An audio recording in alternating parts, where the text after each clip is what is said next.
Alright. Now let's get to... let's see what... what's it? Why do I slow down? Act 4. Duh. Quickly, already forgot. Escape freely. Oh yeah, that's right. We skip work just to investigate. Yeah, I forgot about that. Look! There are some people talking over there! Let's listen in on the conversation. Yeah, that won't look suspicious at all.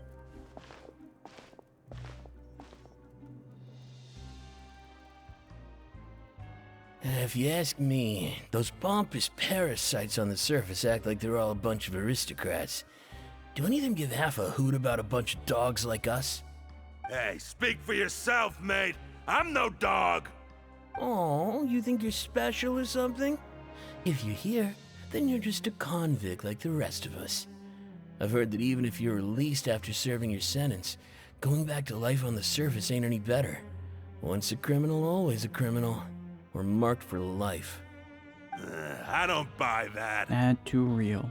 Hey, Of a sentence. how cool would it be if the whole world was destroyed by a giant flood and everyone had to start over from nothing? What kind of filthy bilgewater are you spewing?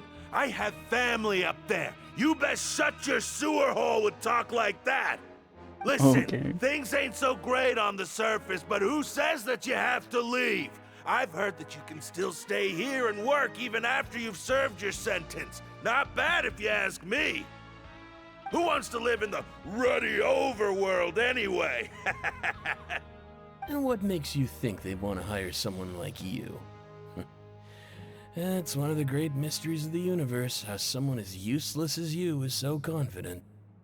Whoa. Sounds like they're really unhappy about the overworld. Good lord.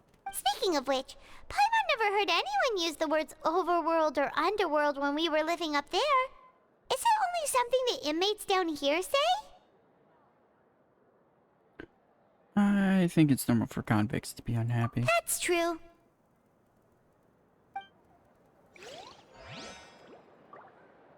Interesting.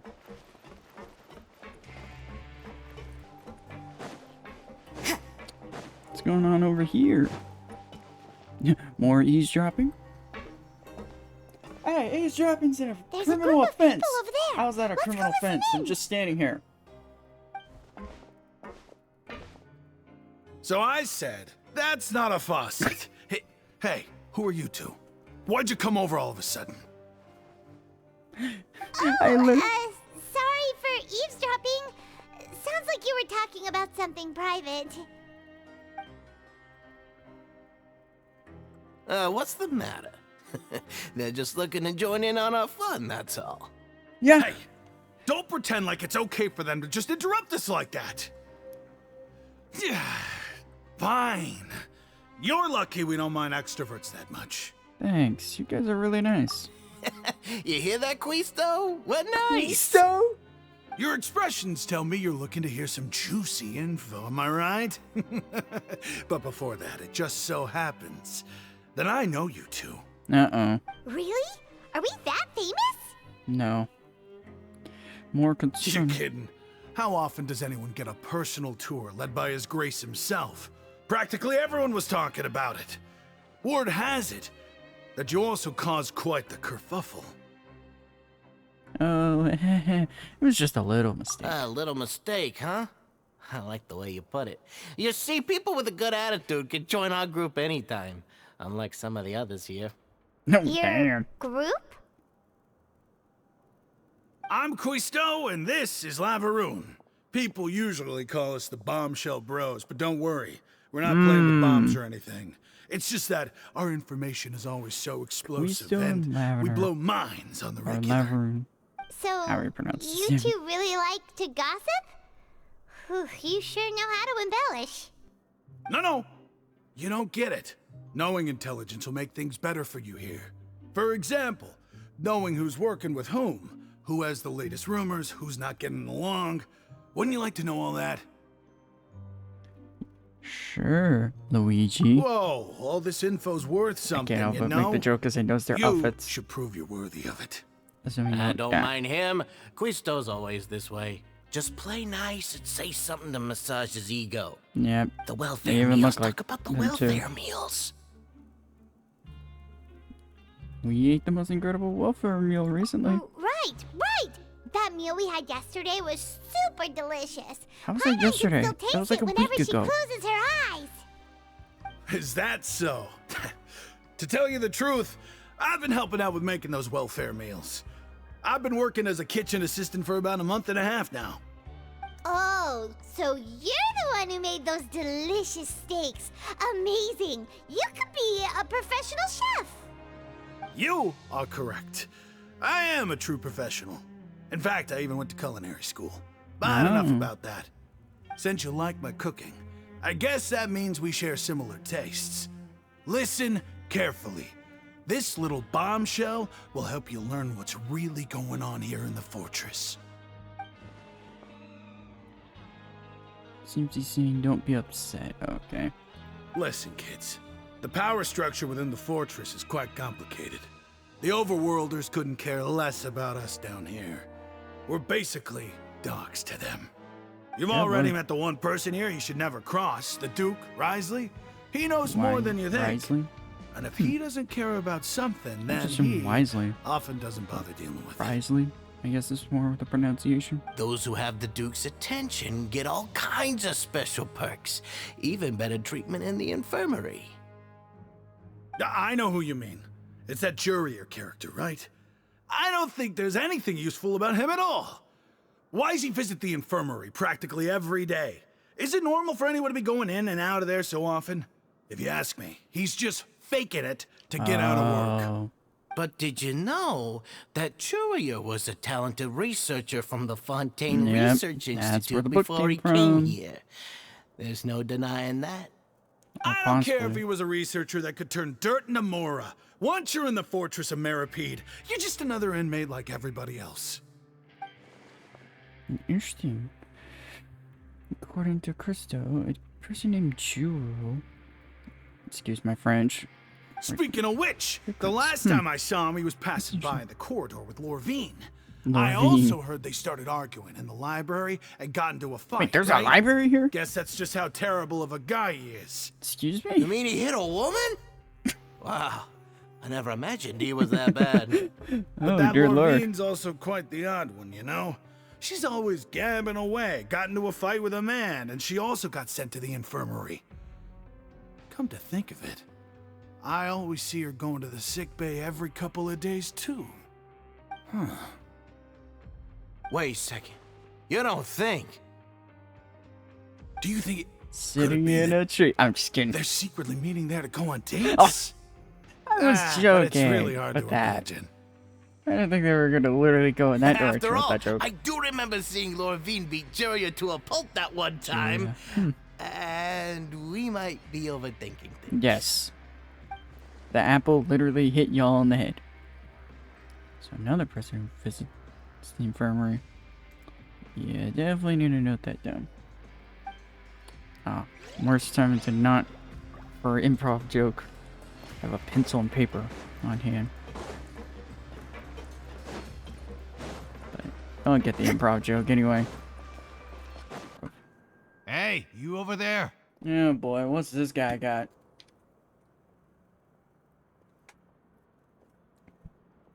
Who you talking to? Yeah, you.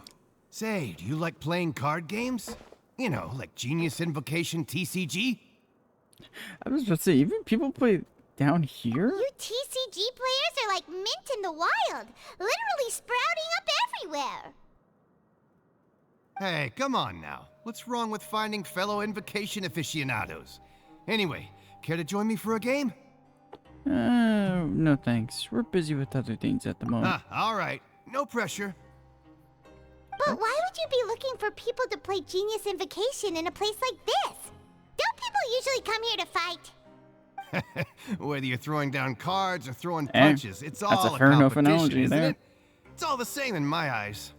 There Throw are a punch lots with of the card card. players here in the fortress. When I saw you, I immediately thought, hey, even outsiders from other nations play cards. So I came Oops. over to say hi. Oops. Just for a little breaking immersion for a moment. well, not immersion, but just IRL. He took a Pokemon card. It was an energy card, and just chucked it across my room. I'm like, damn it! Now I just added a reason to go walk over there and pick it up. Damn it! I was hoping the fan would hit it or something else, something stupid like that. Would you mind chatting with us for a moment? Sure. Great! Since you've been here longer than us, you need to flex your seniority a little bit, right? Maybe you could start by telling us newcomers some stories about this place. I thought you would have already heard everything by now. All right, then. Did you have anything specific in mind? Or do you want me to just pick a topic? Why don't you pick? We'll let you know if we've heard it already. All right. Have you heard any strange rumors since you've arrived? Yes, we have. Then, did you know that there are some people who are always gossiping over in the corner? You mean Kosalet and Laverum? Yes, you've already met those two. They're quite a pair. They always keep an eye out for the latest happenings and gossip about everything. I've never seen anyone with more time on their hands. I heard that they used to be a chef and a bartender before they were sent down here. You know how bartenders are, always chatting with customers. And chefs love to pass the time just hanging out when they're not cooking. Good to know. Do you have anything else to tell us? Let me think. Sounds like you want to hear something a little more tantalizing. What makes you think that one? Oh, did you know that the Duke was also a convict in the fortress of Meripede before? He looks like it. Wait, are you serious? He sure That's looks right. like it. The Duke was an inmate just like you and me. Seems he was exiled here for committing some crime. Who knows how he ended up rising up to become the warden, though. To go from an ordinary inmate to becoming the manager of the whole place? I'm not gonna lie, I kinda respect that.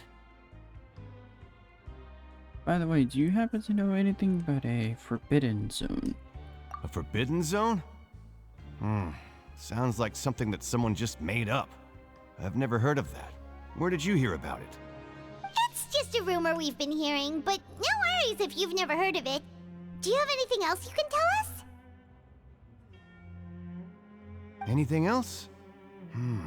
Not that I can think of, but I'll be sure to tell you anything interesting I hear next time. You'll have to play a game of Genius Invocation with me first, though. No, God, please, no. We're crying out Okay, loud. we've talked to just about everyone, and it's about time for us to go meet Linny. According to the card he left us, we should go meet him in the production zone.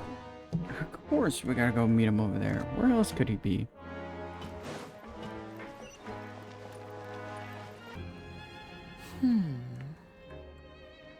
Interesting. What are you doing, Lenny? Huh?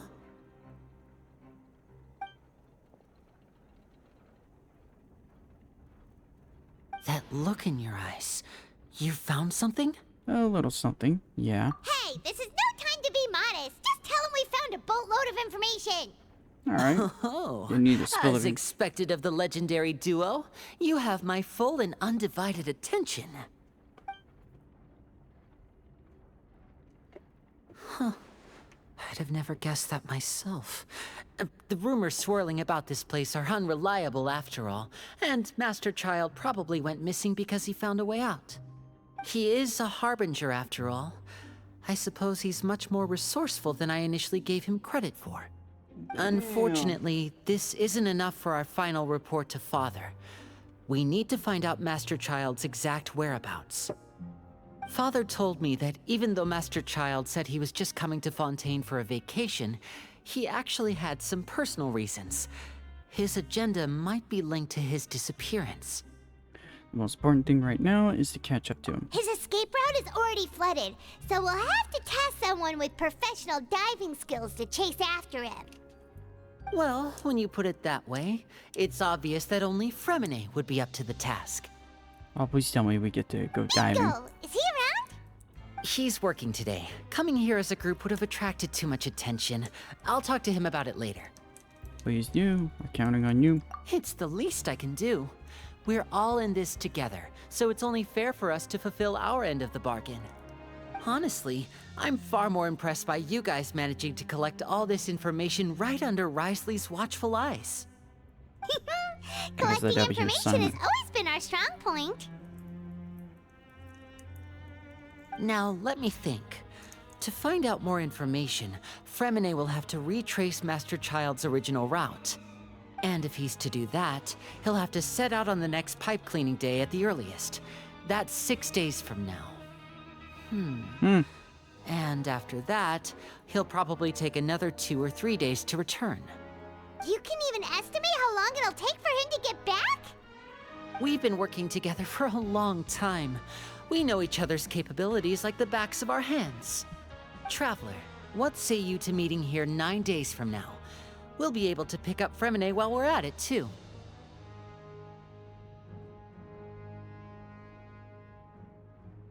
Sure.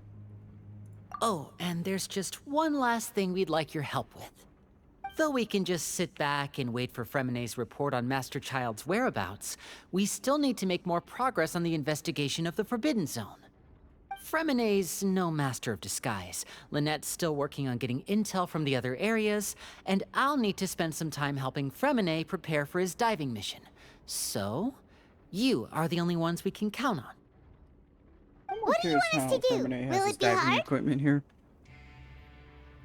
Well, I won't call it easy per se, but I think you'll be able to pull it off. Start a Listen fight. carefully.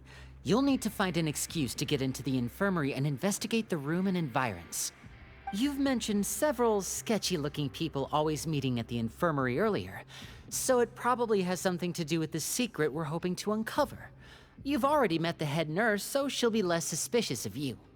Investigate Really? the internal structure of the infirmary and any active dealings within, and pass those on to me alongside anything else you're able to discover. But also, there's no need to take risks. Don't forget, safety always comes first.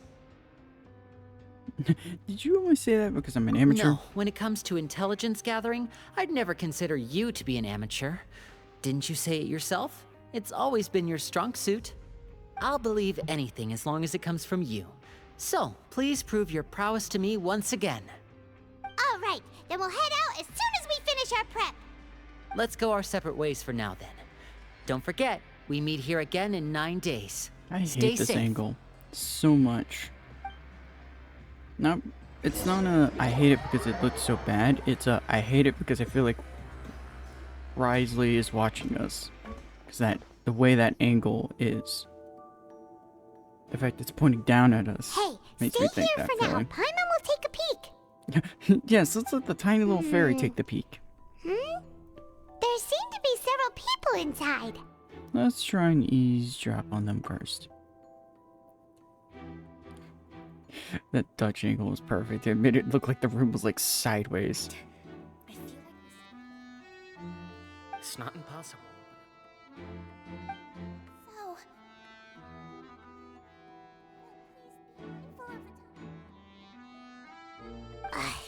it's a bit hard to understand them from here. So, why don't we just try to talk to them in person? Let's go as soon as you're ready.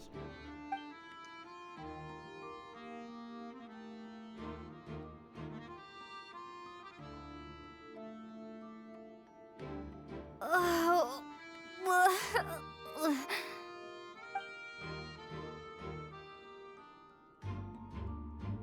Someone, please help! She's sick!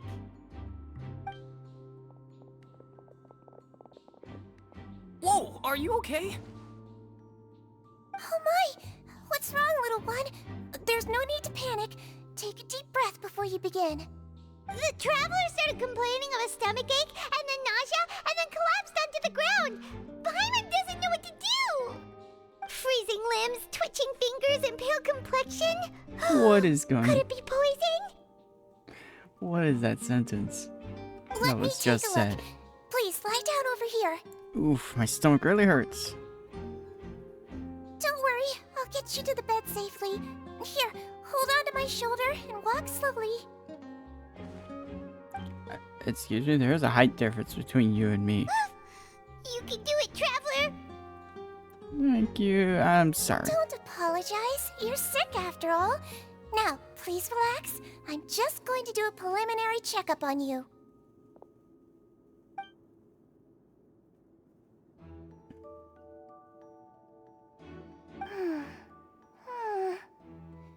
I see now. My checkup has confirmed that she's not in any mortal danger. That's our worst fear out of the way. Eh? Oh, that's good. But... I'll continue my diagnosis of the patient now. Please, relax and take a deep breath.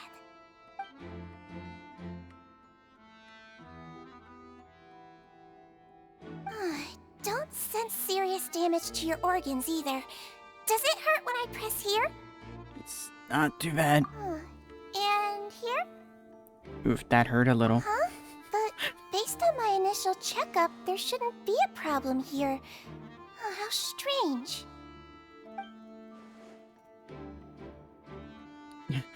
Yeah, that was a little bit over the top.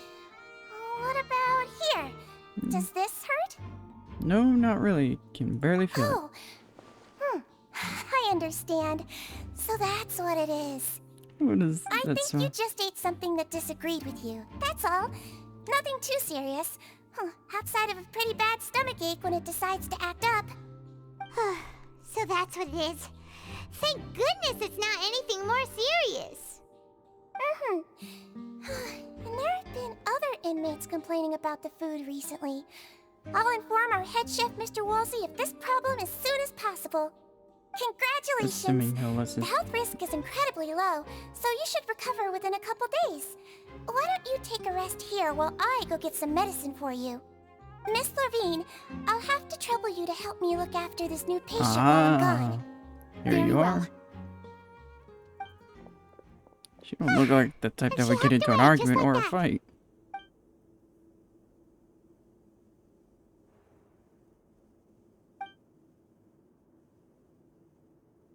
Lorvine, Hello. Yep. So how are you feeling now? Still not great.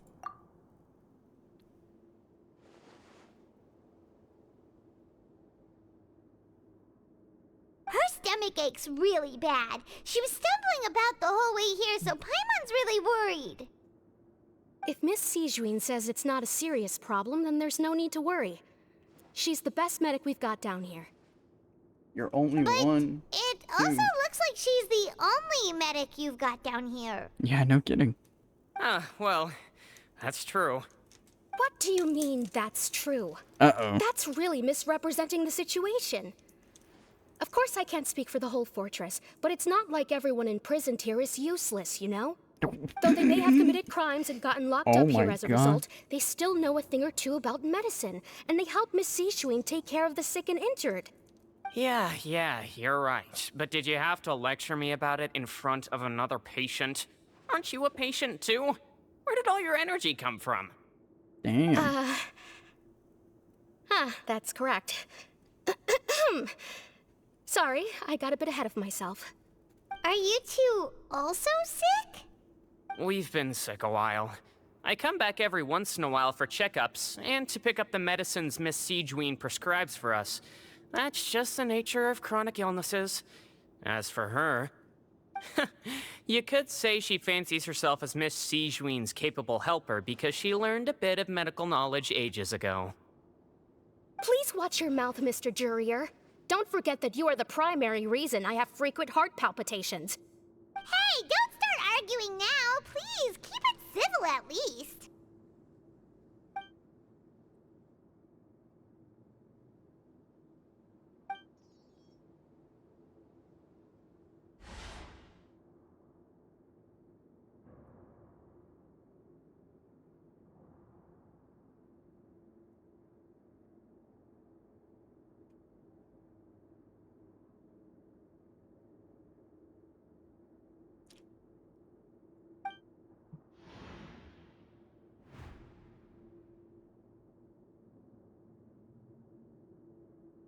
Hey!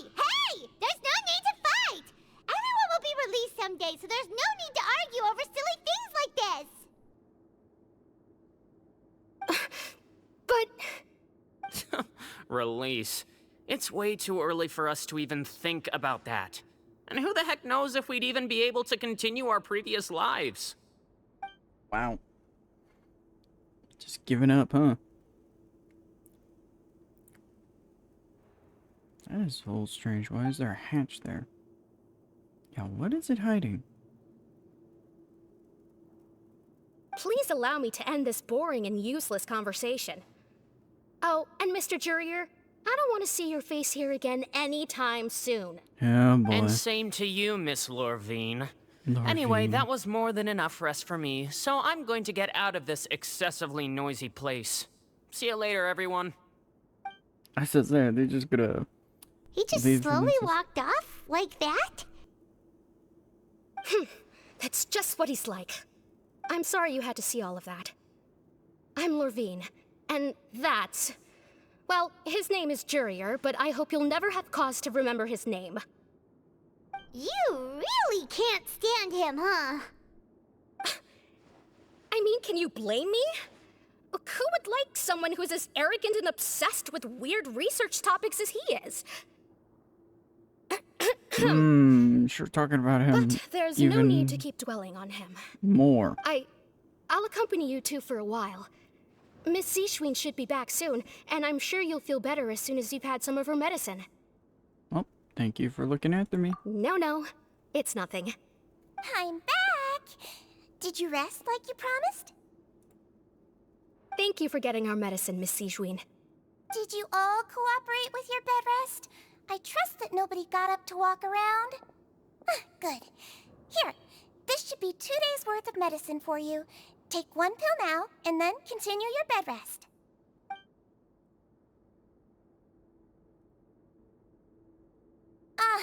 Miss Lorvine, I left in a bit of a hurry just now. Do you still remember if we discussed the color of the pill that you should be taking today? I remember. You said it should be yellow.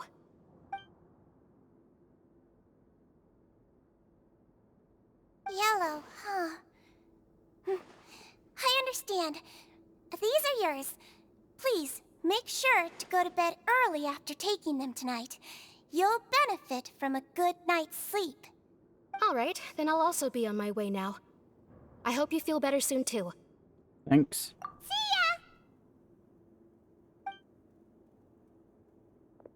I'm going to fill out your medical record now. You're widely known as the Traveler, right? I just want to double-check a few details, if that's all right with you. Those two made quite the commotion just now, so why don't we let the traveler rest? Paimon can answer the questions instead. As we So her just primary make the symptoms loudest are abdominal pain with noise secondary to move that symptoms hatch. of nausea. Is there anything else? That's it. Oops. All right then. Is there anything we should know besides to take the meds? No, her base constitution is quite good, so I'm sure she'll recover quite quickly after taking the medicine. Please, make sure to stick to bland or less stimulating foods. And don't stay up too late at night. Got it. Paimon will hold the traveler to that for sure. Well, can't guarantee that one. Oh, you're going to take a nap already? Okay then, you get some rest.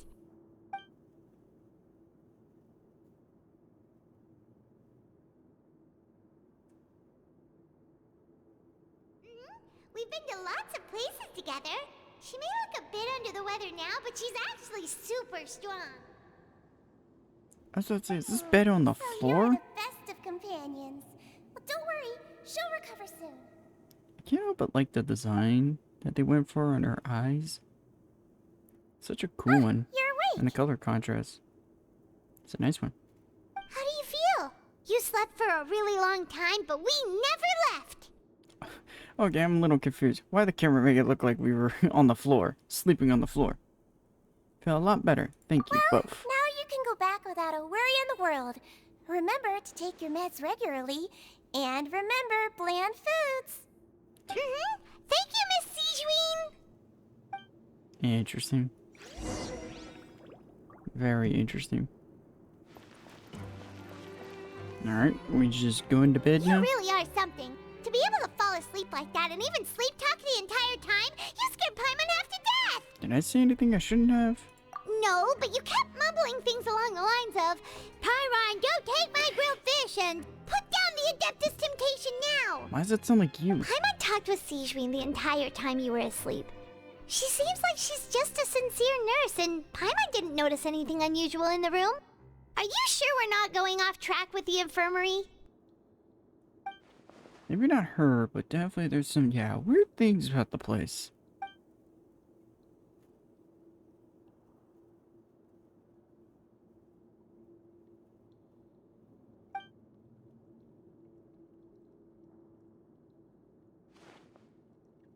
Yeah, Paimon, hear me out. Whoa! You really are super thorough. All those tiny little suspicious things that Paimon didn't even pick up on. We've got to give the info to Linny.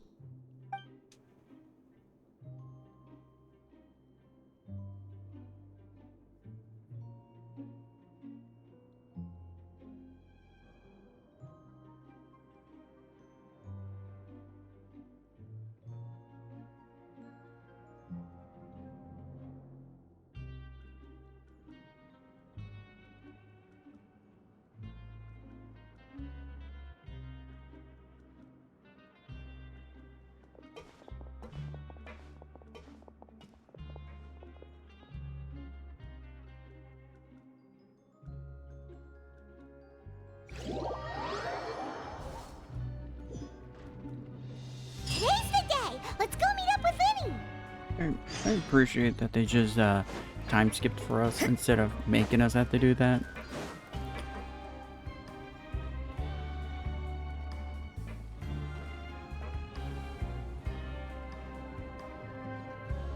Deja vu, anyone?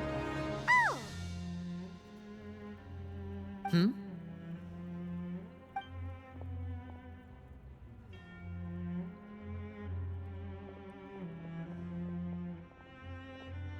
Did you two run into any trouble over the past few days? no, we just worked our shifts according to the schedule. Nothing weird happened. That's a little concerning. That's good.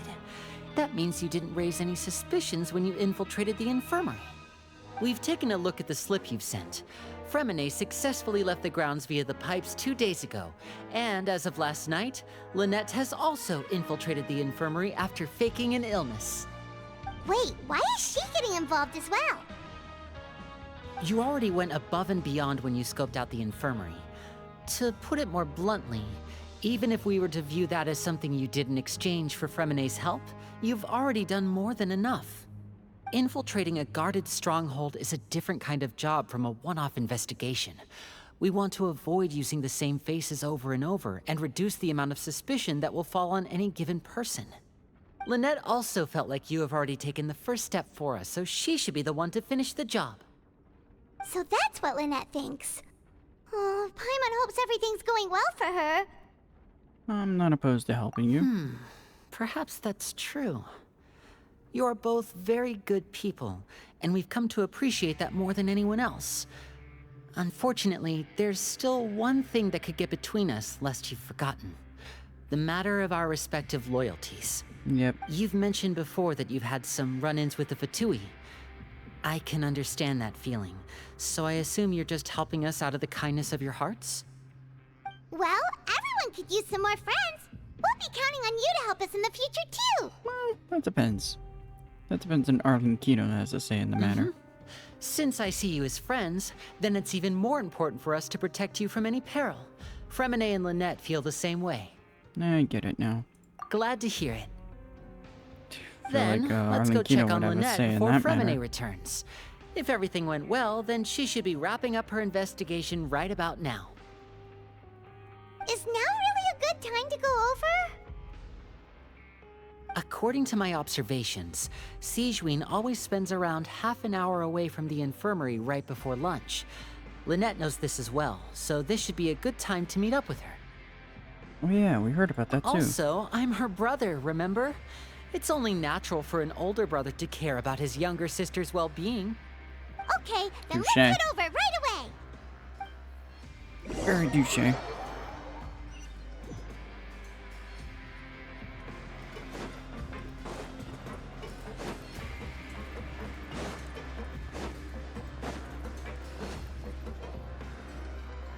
Lynette should be here right now. Uh-oh. Huh. Wow, she's pulling one hell of a disappearing act. Strange. Lynette? As expected, Sigewin isn't here, but why isn't Lynette here? Could she have found a No, lead? Lynette rarely deviates from the plan. We agreed that if she were to make changes on the fly, she'd find a way to let me know. Unless... Uh-oh. Let's see if there are any clues around here. We can look while we wait for her. Who knows? Maybe she'll be back soon. I was about to say, is she pulling Okay. a Sayu and hiding in a box? Well, I guess Sayu pretty much does more of a tanuki, not a box. Eh. None of the beds have Tomato, any signs tomato. of having been slept in. Except that one over there. That's the one Lynette must have used, right? You said she was pretending to be sick. Mm-hmm. She would have said her migraine was having a particularly bad flare-up. Generally speaking, the head nurse would then ask her to lie down and rest, while she left to retrieve the medication. But this bed is still unmade. Which means either the head nurse didn't return the entire time from when Lynette laid down up until she left the bed, or the nurse intentionally left it this way. Yeah, that's not a good sign. That slightly touch, well, yeah, slightly touch to the zoom in. I'm like, that's perfect. Definitely adds the horror There there. are some books here and a few files. They all look like medical records. Advanced nursing, how to raise the spirit of your patients, a quick What? guide to the psychology of emotions, and the meaning of laughter. These sure are some interesting books. Really Who knew misheard that. Sigewin would be interested in these kinds of things? She even has books on understanding people's motivations and feelings. Is it because she's a Melusine? Or does she have a need to understand her patient's emotional state? Seems quite normal to me. These are skills that would come in handy for a nurse from time to time. Very interesting. I totally misread that. Spirits. I was like, as in like the dead? Good lord. They're already dead. We saw it before! Wait, this thing? It doesn't look like it's been disguised that well.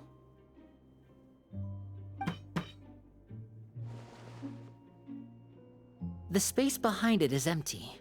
From its size, I don't think it's an entrance that is meant to be taken apart. There's probably a mechanism around here somewhere. Could Lynette have tried to get inside?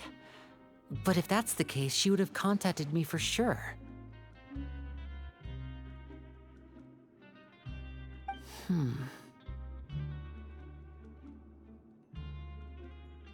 Let's look around here for some more clues. Don't panic, just take another look. Buddy, you were saying that pretty much says you're panicking. Yeah. Definitely we can eat the panic. People who don't say don't panic are the people who are panicking. Hey, you guys, there's a slip of paper over here! A slip of paper? It's right over here, and there's a bunch written on it too. It reads, out of respect for your usual practices, I'll use a piece of paper or card as the medium to pass on my message. You may consider this as me giving you my best regards. Uh-oh. This is... Is that all? Is there anything on the back? The back. This is... Show me! Now! Wow, I was not expecting that tone. That look on your face. Paimon's reading it now. Would you care to guess where Miss Lynette of the Fatui could be right now? Uh-oh. Risley? No. Could she have... Is she already... Risley, Yep. did he deliberately leave the infirmary unguarded to use it as bait? I was thinking the same thing. Wait, you mean he was aware of our goals from the very beginning? But why? We didn't run into any trouble last time, and he also never reached out to us since. why would he choose to act during our second infiltration attempt instead of the first? Yes, that is a crucial question. Wriothesley, he doesn't do anything without a clear goal or reason. So this means he had no concerns about your activities from the very beginning. You're not from the same camp as us. You were sent down here by Nervulet, so you have no conflict of interest with Wriothesley. We're a completely different story, though. Yeah, why didn't he go after you as well? I'd like to know that, too. Why did he only go after her?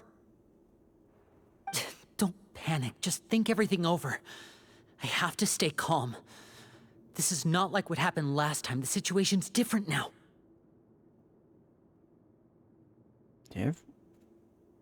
Last time. Wait, you're right. Wait, but that means... The fact that Fremine was able to leave the grounds, could Wriothesley have let him go as well? But what does he gain by letting Fremine leave like that? I get it now. Yep, he deliberately made both of them disappear. So he's challenging me and trying to provoke me, I'm sure of it. I'm sure he's quick to figure it out. We never should have sent out Fremine. We had to go through all that trouble to find an opening to sneak him around the guards and into the pipe, and we even thought luck was on our side. If Wriothesley let him leave on purpose, then he's probably in a terrible spot now as well. Lenny's getting more and more panicked. We have to calm him down. Lenny, you need to chill. Don't be like this, Lenny. Fremine wouldn't have left if we hadn't told you about Child. That was our fault. Don't say it like that. No. I'm the leader of this operation, and I'm the one responsible for this team. I was the one who failed to protect them. I'll go talk to Wriothesley. I appreciate Hey, don't be owning up, reckless. buddy, but... Traveler, please talk some sense into him.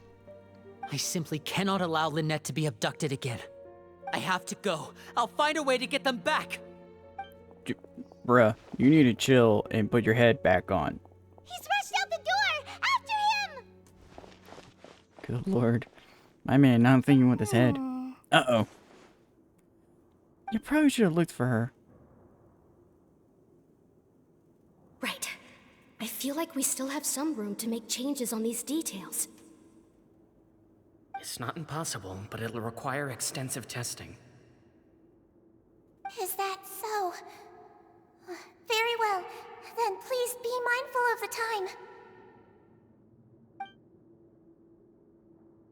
Huh? Is someone? Pack everything up. Whoever's outside is eavesdropping. They'll probably come in once we stop talking. Touche. Someone, please help. She's sick.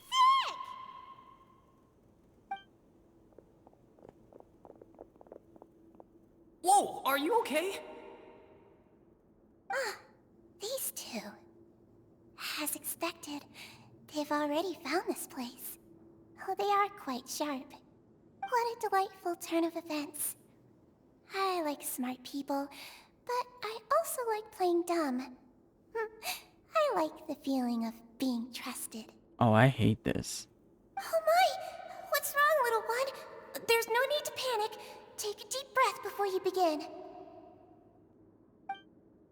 Being able to read human expressions is quite the useful skill. Lenny, wait! It's no use. We have to catch up to him. Again, appropriate music. He's already out of sight. How is he so fast? Let's go head him off at Wriothesley's office. See, ain't no way this man gonna pick a fight with this guy. Literally the freaking warden. Not exactly the person you want to pick a fight with. Ugh. Now I'm curious about Siegewing. What is she up to? Nope. Come out and face me, Wriothesley! Oh boy. Wow, that was quick. Aren't we at an administrative office space? Why don't you at least try to follow even a couple rules from the fortress's indoor management regulations? What did you do to my sister? I ran into the young miss at the infirmary. I'd heard that she was suffering from quite the migraine, so I decided to invite her over for a cup of tea. I do have some teas in my collection that can work wonders against such an illness. Stop joking around! Where did you take my siblings? I have also heard that your performances are quite the spectacle. Miss Lynette would sometimes enter a box filled with water, only to emerge the next second from another place altogether. Maybe she'll appear behind you right now if you were to turn your head. Is he trying to trick me into turning my head? No, he's probably not looking to attack me right now. All of the hostages are in his hands, and he's even in the mood for small talk. That means Lynette is probably still alive. You knew we were investigating the infirmary from the start, so you deliberately aroused the Traveler's suspicions and baited us into continuing our investigation, just so that you'd be able to kidnap Lynette. As for Fremine, no, you probably didn't even interfere with Child's escape. You let him go, so you could purge the Fatui members that we had planted into your ranks. There was no need to do so. The Fortress of Meripede is a pretty pleasant place. Most people enjoy their lives here. The only ones who act differently are those with personal agendas. It was quite easy to identify your colleagues. You removed our original members and spread the news of Child's escape so Father would assign our team to come down and investigate. Fremine has also fallen into your hands, right? If you're oh so omnipotent and so in control, why would you need hostages? One correction. Lynette is in my hands right now, but Fremine is not. He's not? What do you really want? Lenny! Oh, wonderful. Everyone is here, so I'll only need to say this once. Thank you so much for cooperating with me. Where are Lynette and Fremine? Eager and to the point, I see. Alas, only Miss Lynette is currently having a cup of the fortress's finest tea. I hate that phrase. Although, as per your original plan, Mr. Fremine should also have returned to the fortress by now. But he has neither shown up within my gates, nor has he been taken into any kind of custody. So where do you think he may be right now? Wait, you can't mean... You locked him outside in the sea? I closed the fortress's gate to the outside world. That's all. Fremine's a star diver, so he should be fine, right? No, we're still here, so he definitely tried to find a way to come back for us. So we can't assume he might have made a break for the surface. But why would I do this, you may be asking? To have an audience with you, of course. My intel tells me that Mr. Linney is a great magician, so it's only natural for me to want to have some cards of my own when it comes to negotiating. Nah, cards. Besides, I do recall you mentioning to Miss Lynette that you've always wanted to have a face-to-face meeting with the Lord of the Fortress of Meripede, regardless of whether it was in a personal or a professional capacity. Well, you got your wish. So, you've been keeping tabs on us before we even set foot in the fortress. Some of my folks just happened to hear a thing or two, that's all. In any case, I will be straight with you. I was willing to play dumb and turn a blind eye, so we had a pleasant few days playing games together here. But once you started focusing on the Forbidden Zone, all of that changed. Mr. Linney, the cards are stacked against you right now. Miss Lynette is in my hands, and Mr. Fremine is still slowly being pickled out there in the brine. You know just as well as I that he cannot last out there forever. You need do but one thing to guarantee their safety. I would like you to contact your superior, and ideally invite her over for a cup of tea with me. What? You want to see Father? But why should she bother giving you an audience? Well, if she cares for the well-being of her dearest children, she should have plenty of motivation to join me for a parents' evening. Oh boy. I've heard that the bonds between the members of the House of the Hearth are like the bonds of family. I don't see why she would refuse. Why did you think Father sent us to handle the Fortress of Meripede? This place is basically a no-man's land. It wouldn't be fitting for anyone as important as a harbinger like Father to come here in person. Oh, I see. So it's because she doesn't care for my place here. That's such a shame. After all, I've amassed quite the tea collection. I was looking forward to sharing it with her. Both Monsieur Neuvillette and Lady Farina have already received many samples as gifts. Was this the extent of your master plan to get to Father? No matter how much pressure you may put on me, I won't allow you to use us to blackmail her. It's hard to say it's blackmail. People really are difficult to get along with. All I'm asking for is a face-to-face conversation. Does she truly have no interest in the fortress's secret? Yeah. Mr. Linney, you have one last chance to invite your father here. If you refuse... The emphasis on that name is funny. Linny! Why do you have to do this? Instead of asking why I'm doing this, why don't you try to see things from my perspective for a second? From the very beginning, the Fatui has been actively infiltrating my fortress. I gave you a warning by cutting off the first few operatives I found, but that only caused you to double down. Had you given up on the fortress then and there, I'd have no reason to want to talk. Mr. Fremenet left the fortress on his own, and Miss Lynette tried to pry out my secrets right in front of me. No matter how you look at it, the responsibility for this falls on you. I shouldn't ask Father to do anything because of us. 6, 5, Still messed up to just Wait, basically take hostage. 2, 1. Time's up. It really is a shame, Mr. Linney. Risley! Negotiations have broken down. Please leave, ladies and gentlemen.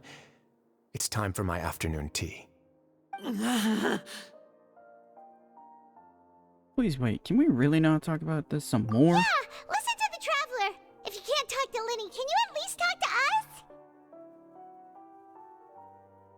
You do realize that I'm only letting you go because of Neuvillette, yes? You're here helping him out, and I've already done my best to stay out of your way. But that doesn't mean you can just do whatever you want.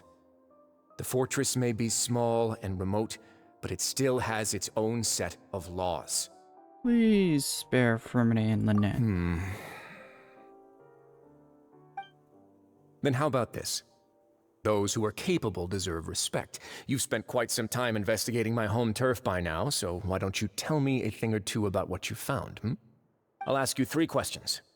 Answer all of them correctly, and I'll agree to your request. Question 1. Regarding the hidden rules of the production zone, what is the truth behind the one about not being allowed to work for 3 days in a row?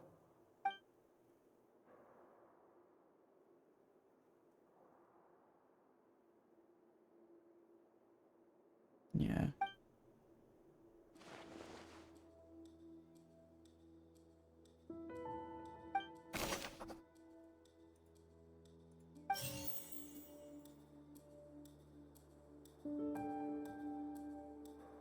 The Fonta promoter has been struggling because he doesn't recognize the real value of coupons.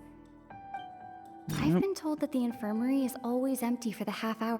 Fonta's internal reports suggest that they're starting a new trial of an unnamed and... The research note said that the Melusine race perceives the world very differently from humans.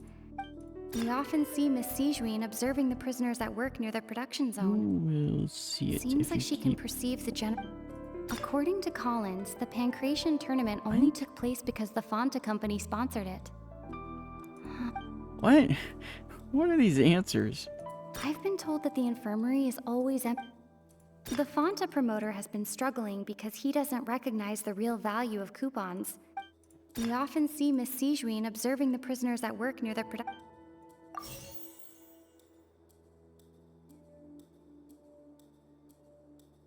I've been told that the infirmary is always empty.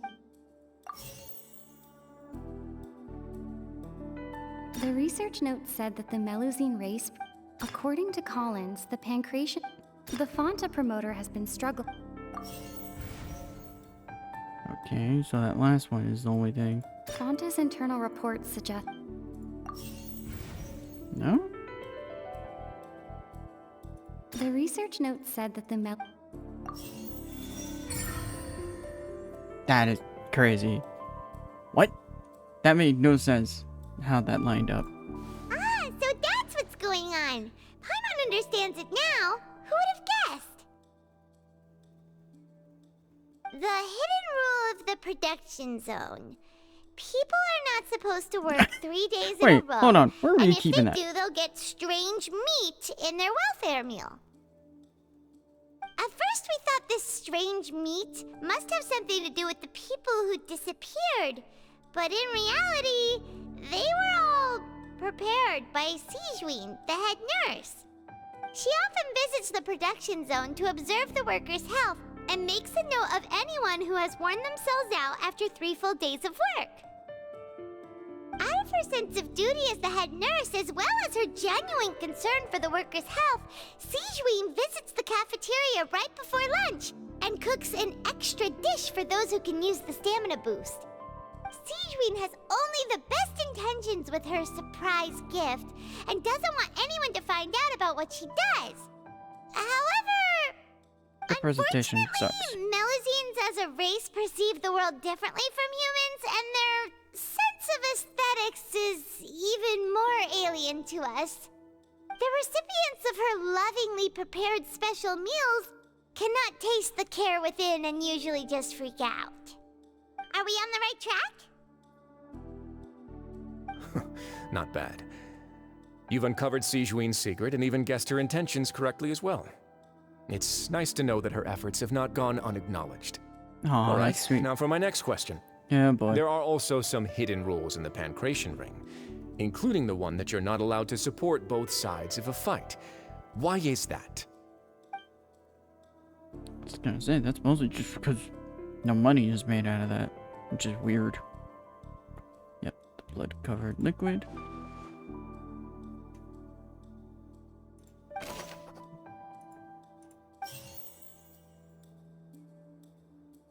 The Fonta promoter has been struggling because he doesn't recognize the real value of coupons. Meanwhile, the Duke believes that only idiots who don't understand the value of coupons. The research note said that the Melus... According to Collins, the Pancration tournament... Who said Fonta's internal reports... I'm gonna assume... The Fonta promoter has been struggling because he doesn't recognize the real... According to Collins, It's definitely these the Fonta three. promoter has been struggling... Because it's so obvious with them. Yeah, but the order is probably not gonna be correct. According to Collins, the Fonta's internal reports... It's probably not. Wow.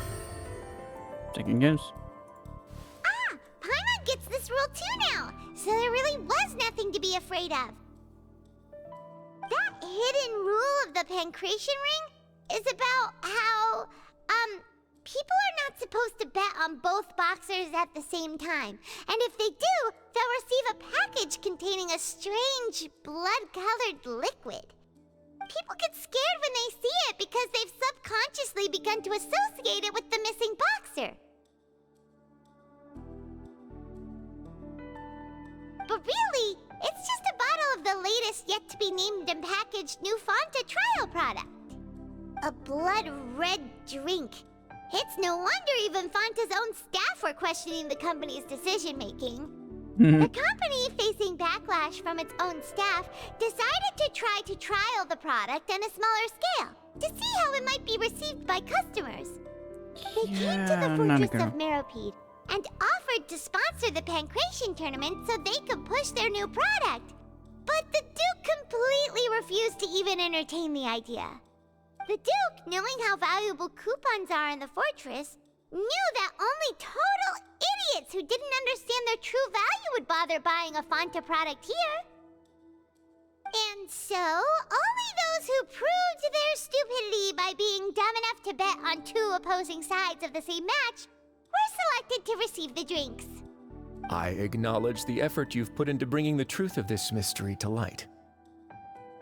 Although, based on your description, that Fonta promoter is a bit too careless with his words, I may just reconsider my collaboration with the company. All right, and here's the final question. What's the secret behind our head nurse and all of her patients in the infirmary? Yeah, boy.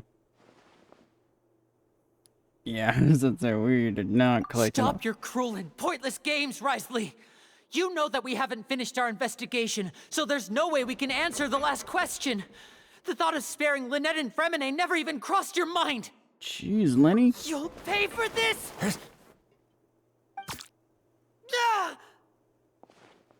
Lenny, are you alright? That is a perfect freeze frame. Oh, close one. I owe you, Sigeween. That was a fantastic shot. It was nothing, Your Grace. Sigeween? Though this gun may look like a toy, it's actually fully functional, as I just demonstrated. Sigeween.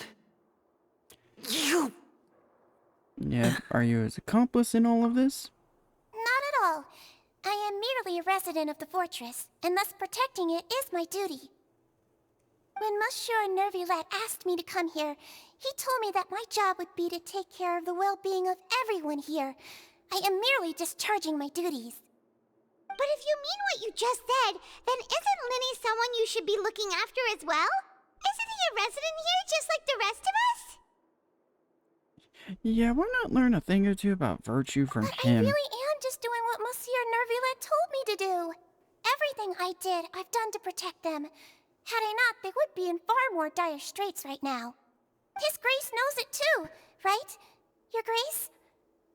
Mind proving my innocence to them? Wow. My dear Sigeween, whatever shall I do with you? Would it have killed you to just wait another minute or two? Well, it's nearly time after all. The way you do things can be truly frustrating sometimes, Your Grace. I figured I should try to talk some sense into you.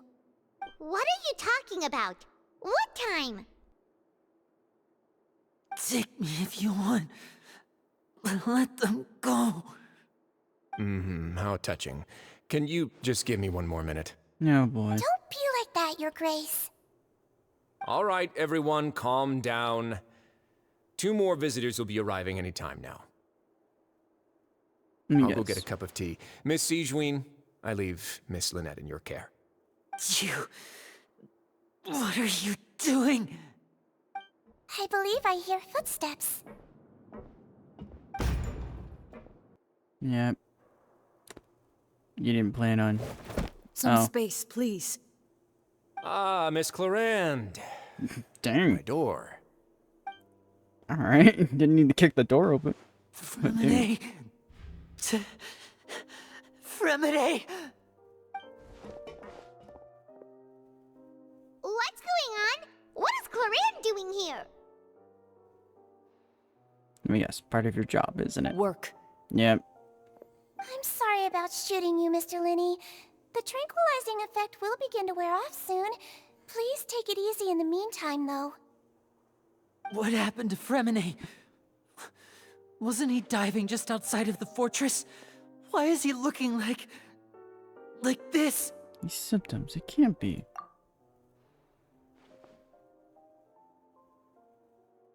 A flushed face, an accelerated pulse. He must have consumed primordial seawater. What did you say? Please, make some space. I'll need to give Mr. Fremine a more thorough checkup. Your Grace, I'll leave the rest to you. I'll talk to Clarande while you get Fremine to where he needs to be. Everything else can wait. Interesting. Whoops. Wrong button. Oops. Honestly, appropriate. Just appropriate knowing Fremine.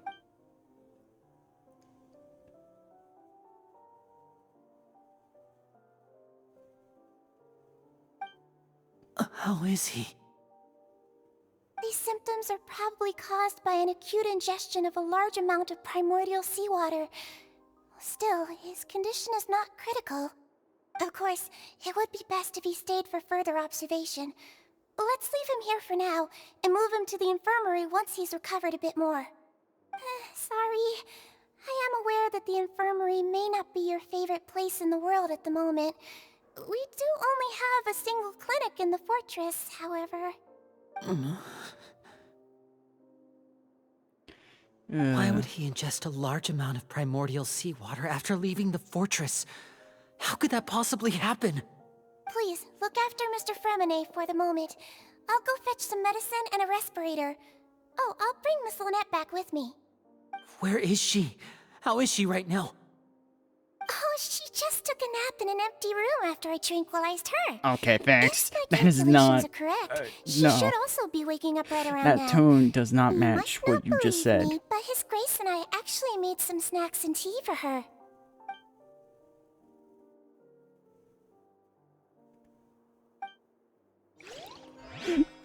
Tranquilized her. No matter how you say that, don't sound What's great. that look on your face? I thought I made good time on the way back. Oh, I'm just admiring your punctuality. Had you arrived just a few minutes later, Sigewinne may have been forced to shoot Mr. Linney again. How's the situation out there? Oh boy. The water has changed. It's pretty much as expected. The concentration of primordial seawater has increased significantly. I was only out there a short time, so it wasn't too bad. But if one were to stay for any significant amount of time, well, you can see how that boy's doing. Where was he when you found him? The abandoned zone at the end of the pipes. A good distance into the water. Closer than I thought. He must have recognized it early on and tried desperately to swim back. Locking the door was necessary. I don't think we could have saved two. Well, I did try to convince him that I had my reasons. Never seems to work, though. How It about would seeing that probably work first? on Neuvillette. He has a knack for picking out who had good intentions, even when the outcomes were all terrible. It's a bad sign if you're having to plead your case to Neuvillette. Want some tea? Not particularly. If you want to drink some that badly, just say so. Fine, I'd like to get some tea. Want me to get you a cup too, since I've already made it? Might as well then, I suppose. Actually, do you have a towel? I would like to dry my hair. God, I can't wait for when she gets released as a character. Linny, are or you okay? playability. I don't think he is okay. I'll be fine. They're all here now. Don't worry about me. Are you sure? You don't look alright. My hands and feet are still a bit weak, but that's probably just the residual effects of the tranquilizer shot. I'm back, everyone. Lenny! Oh, Traveler, Paimon, you're here too. Remine? Is he... He'll be fine. But for now, please help me lift him up. Still kind of messed up to basically tranquilize her. Nope.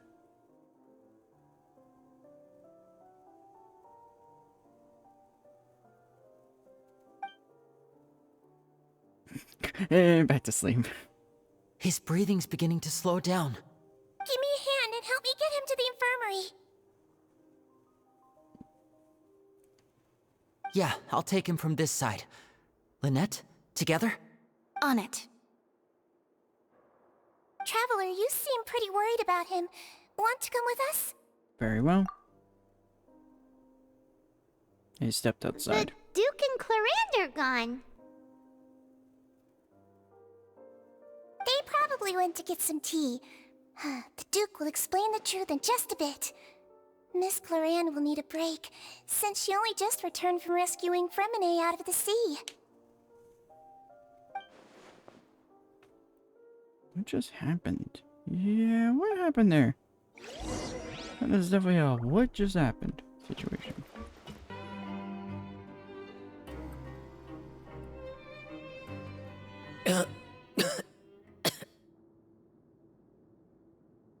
He's awake.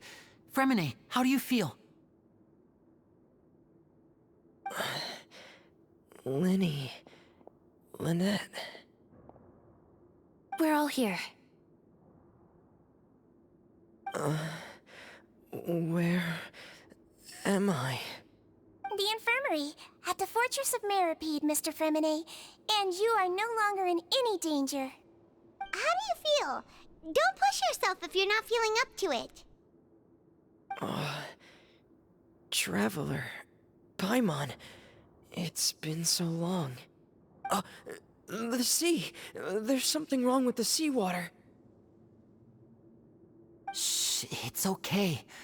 We can talk about it after you've recovered. No, listen to me. This is really serious. There's primordial seawater mixed into the regular seawater. I don't know why it's there, but no one should touch it. What happened after you snuck into the pipes? Right, the pipes. It's all coming back to me now.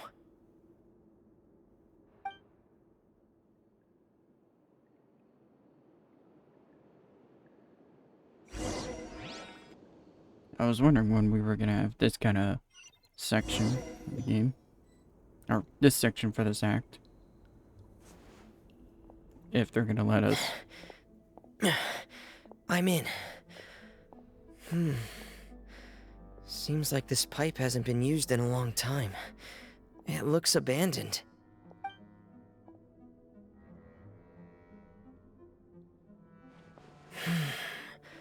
Where could Master Child be? I was about to say the million more question. Yep, here we go. The obligatory we gotta play as him. Which honestly, appropriate. I was actually curious what his weapon...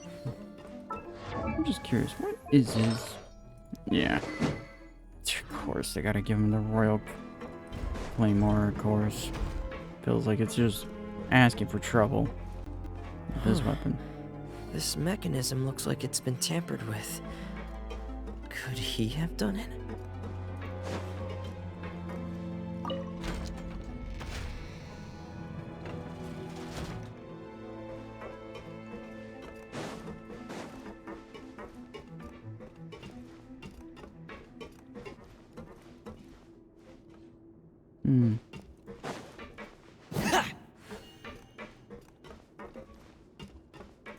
Wait.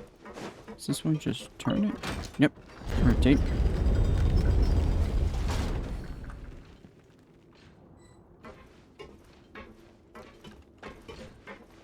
I do like his design, I'll admit.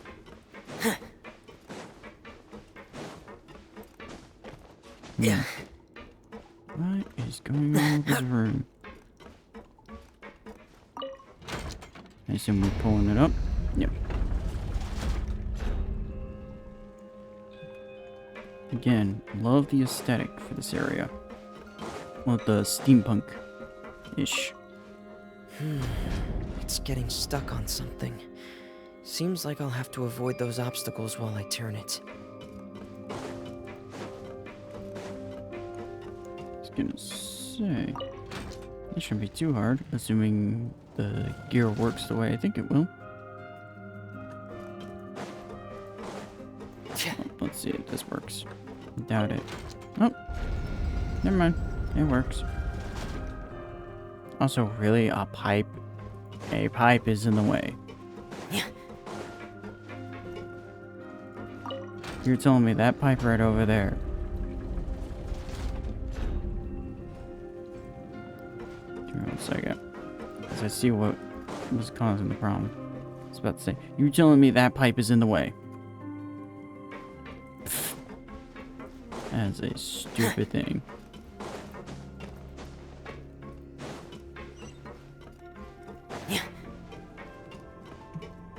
Oh, I was like, down we go. Maybe I should be a little more wiser. This is where the water starts. Okay. Master Child probably dived into the water.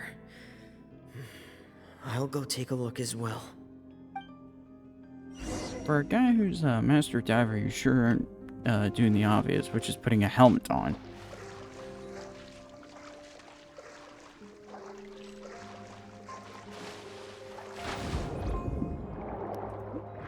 There's our fish.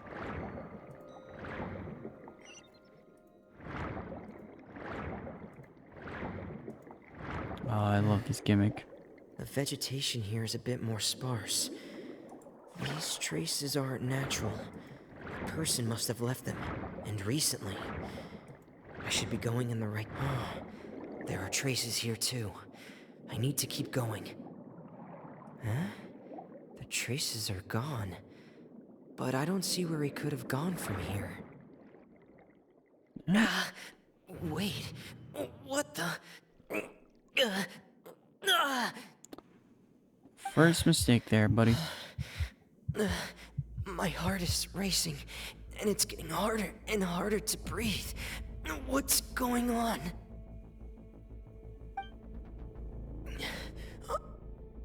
No good. I have to get back. They still don't know anything about what's going on. If I turn back right now, I should still be able to make it. Weird.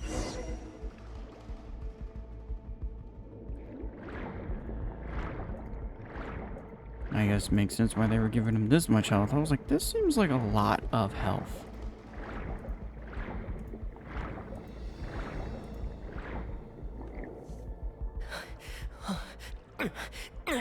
I can't die here.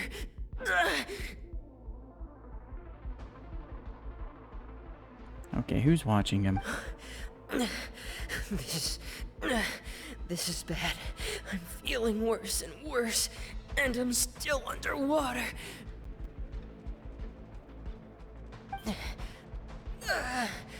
I have to push on.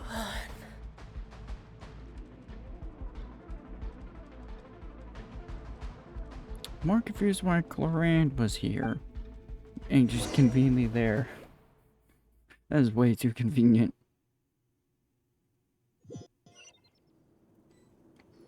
That's very interesting. So, in other words, the trail you were following vanished, and you had no idea where Master Child could have gone. But there was also no obvious place for him to have disappeared to. That's right.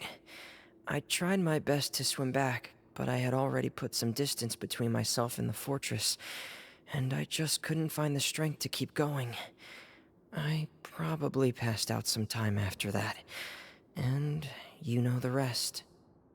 Miss Clarand brought you back, but we also don't know why she just suddenly appeared at the fortress, or why she went out to save you. Miss Clorand, you say? I must go thank her in person. You might want to wait on that. You're Chief. still too weak for Monet. You can go after you've had some more rest. Yeah, maybe take Miss that Lynette advice. is right. I believe Miss Clorand will stay here as a guest for another few days, so there's no need to hurry. A guest? Then I can assume Risley was the one who invited her to come down here? You should ask His Grace about that. He'll be able to explain better than me. Got it. I'll go talk to him. Yeah, it's about time he actually told us what's going on.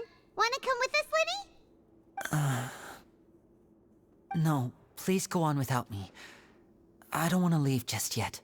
Hey, fair enough. Respect it. Lenny. The logical part of my brain is aware that we're safe right now, but I still can't bring myself to leave. Both of you are just in danger. Hey, it's fair enough. Understood. Then let's just sit together for a while. In that case, I'll leave the infirmary to you. The Traveler and I are going to head out for now. As long as you stay in here, I don't think you'll be disturbed. Thank you.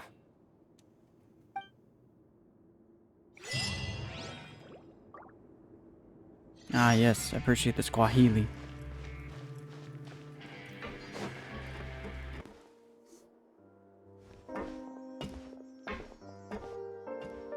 Excuse me?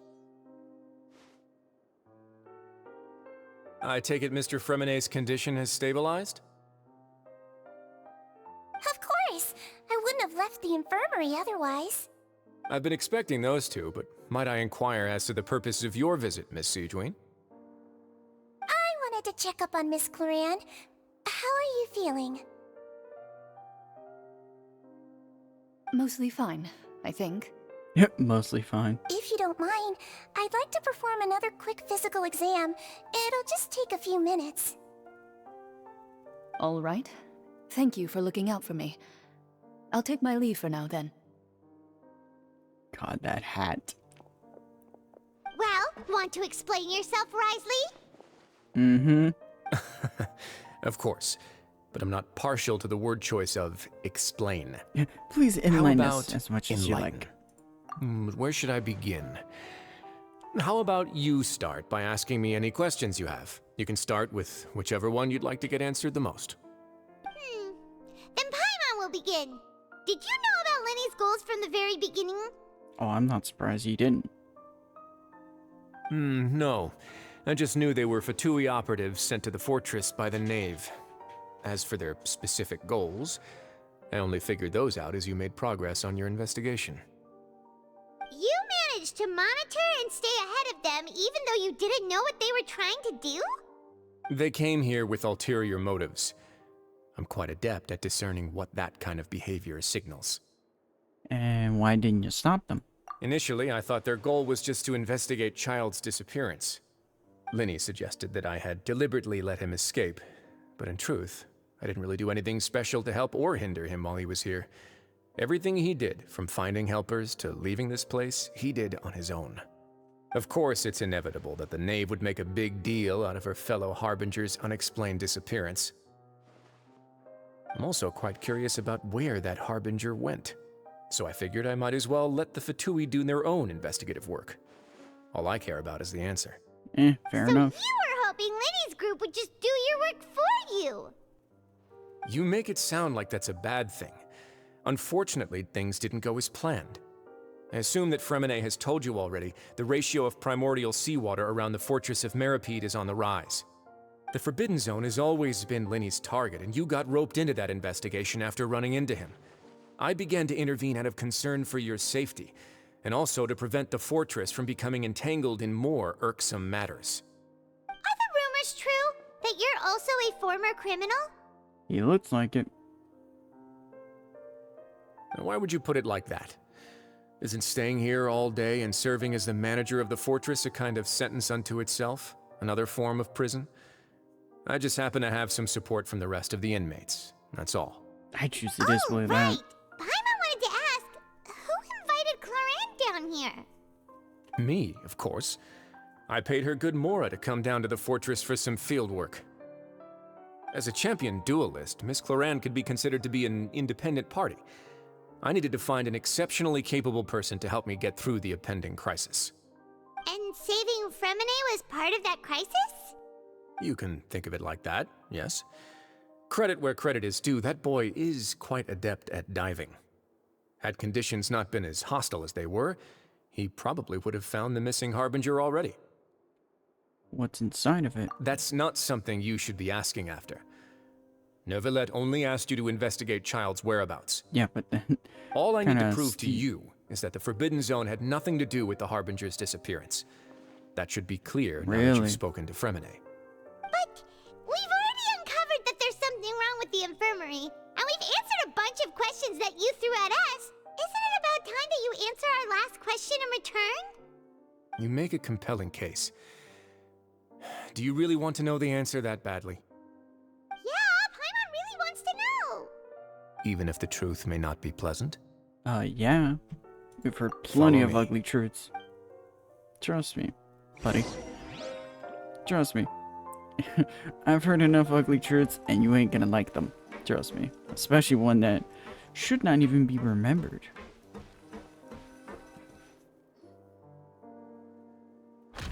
Ah, yes. The classic staircase. Hidden behind the floor. There's a hidden door here? And a whole basement behind it? Huh. You're pretty good at hiding stuff, Risley. It seems you've forgotten just what kind of place the Fortress of Meripede is. More predictable.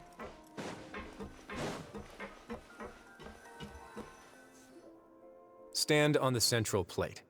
Wait, is there a secret mechanism or... Whoa! I was supposed to say, hopefully no one noticed that.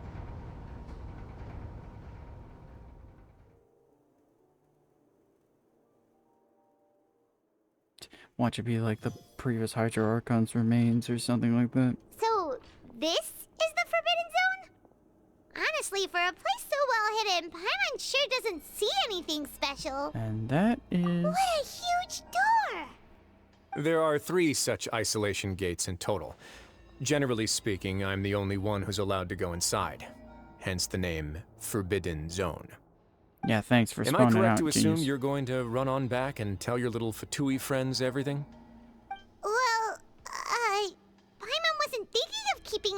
from them? Well, I'd advise you wait until you've seen the whole truth of this place for yourself before deciding whether or not to tell them. Pulling it right now. It's the previous Hydra Archon. Something pertaining towards that one. Yeah, her. I was gonna say he, but I realized, wait, it's a her. Huh. So there's a switch on the side. Stand back. I guess that's the first one. No, that's all of them. Yeah, nothing ominous about that just room. went up one by one. What's that in the middle of the room? Oh Go no. on, have a look. Oh no, I don't like this. The middle of the room. The middle of the room is never a phrase you want to hear in scenarios like these. Nothing here is quite strange, that's for sure. I've been interested in what lies beyond that gate ever since I assumed leadership of the Fortress of Meripede. Of course, it would be unwise to recklessly open it, but it'd also be risky and negligent to simply ignore any potential danger that could be behind it. The readings on that dashboard have not budged since the day when I first laid eyes on this place.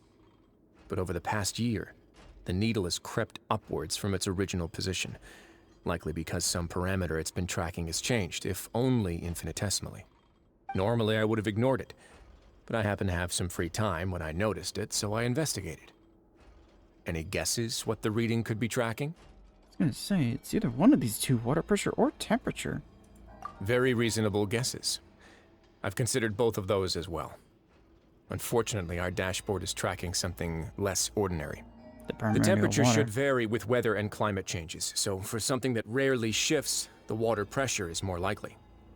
We ran a few tests to increase the pressure from the outside, but the readings didn't change at all. Later on, a few more possibilities occurred to me, such as a potential connection with the primordial sea. I began to make a few preparations based on that hypothesis. Over the past few days, the needle has moved again. With that, and the symptoms that Fremine displayed after leaving the fortress, I can now confidently conclude that the readings represent the concentration of primordial seawater in the seawater nearby. Oh. The concentration of primordial seawater? But we're already under the sea! And that is precisely the problem. We're at the bottom of the sea, and now we're surrounded by toxic seawater. Somehow, primordial seawater got mixed in, and the concentration is steadily rising. Primordial seawater is continually leaking into the sea? Yes, that's very likely. But forget about the two of us. Not even Novelette knows where the primordial sea could be, much less where we could find and plug a leak. Oh. Oh! Seems like you've figured it out. I believe the primordial sea lies directly beneath this sluice gate. For some reason, the primordial seawater levels have risen significantly, and it's now very close to us. The indicators are now red. Although the gate still stands, some primordial seawater has already leaked out and mixed into the sea around us. If this continues, soon it will no longer be able to hold back the primordial sea at all. Let's say, if this gate falls, all of Fontaine will fall with it. Yeah, you know what the legends say. If this place falls, then everyone in Fontaine will be turned into puddles in the span of a night. But that's just too weird! Why would the Fortress of Meripede be built right above a sluice gate for the primordial sea? Who built this place anyway? Well, let's ask the Your question. expression tells me you think this might be part of a vast, complicated conspiracy. To be honest, you might find the actual answer may be exceedingly boring. It's just that the secret of the Forbidden Zone had been long forgotten by the nation before I rediscovered it with my research. There's no single founder of the Fortress of Meripede in any traditional sense. What we know about its history has been left to us by the people who used to live here. When the previous Hydro Archon Egeria ruled the land, all convicted criminals from Fontaine were exiled. The people drove the criminals away like a wolf pack chasing away the banished. The criminals received no sympathy of any kind from the people. They were exiled to the desolate seaside, where they experienced only pain, struggle, and the bone-chilling cold. Some of them began to repent, and prayed to the Hydro Archon, asking if there was still anything they could do. The Hydro Archon took pity on them, and said, "You may go guard my secret, deep underneath the waves." And so, leaning on the power of the Hydro Archon, they gathered underneath the sea and began to build a fortress. They became a community down there in the deeps, and over the years helped it to grow. As the number of exiles increased, more and more people joined the community. When the first group of exiles died, they left the yet unfinished fortress to their successors. The Hydro Archon continued to lend her support, allowing the fortress and what it stood for to continue growing ever larger. Before long, this dark underwater fortress became the sinner's only home. And with that, the people here stopped referring to the fortress as a prison. They saw themselves as repenting sinners who would regain their freedom once they had sufficiently redeemed themselves. Okay. But as time went That's on, clever. people also realized that the fortress was a lonely place. Once they had gotten used to life here, they could no longer feel comfortable living in the overworld. Once they had finished serving their sentences, some people left and some others chose to stay. They'd find some idle position and let their withered souls fade away with the ancient secrets of the past. After many, many centuries, few people still remember the reason for the fortress's founding. Now they just see it as an integral pillar of Fontainian society, as the place where criminals deserve to be sent. Ouch. Now and again, researchers manage to break one law or another and live out their days in the fortress. I learned all this from an elderly historian. Everyone else just thought he'd made it all up. But now you know every part of that history is true. Indeed. It's just as the prophecy says. If this gate fails, then everyone will be dissolved into the sea. Do you believe in To be frank, prophecies? not really. But sadly, that hasn't stopped this prophecy from proving all too accurate. Yeah, no kidding. Prophecies are troublesome things. Just hearing one will create the first wave of panic. Seeing signs of it will bring about the second, and actually witnessing it in real time, the third. So as the Duke of Meripede, just do what do you plan to do about it? Let's go somewhere else. I want to show you something. Oh boy.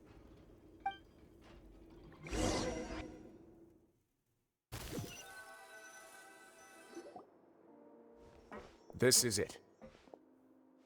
Your Grace, perfect timing. The results from our last round of experiments have... Wait, Jurier, he's not alone! Huh? Lorvine and Jurier? No need to panic, you two. I've already told them about our plan. What? After you warned us not to tell a single soul about any of this? I'm skeptical as well. Are you sure they are trustworthy? Really? The results speak for themselves, don't they? These two may already know more than you could ever imagine. All right then, if Your Grace insists. They seem harmless enough, so I'll trust them for now. Rude, but How also about some appreciated. reintroductions? This is Jurier, one of the highest-ranked researchers from the Fontaine Research Institute. He used to work under Edwin. I trust that you've heard of Edwin?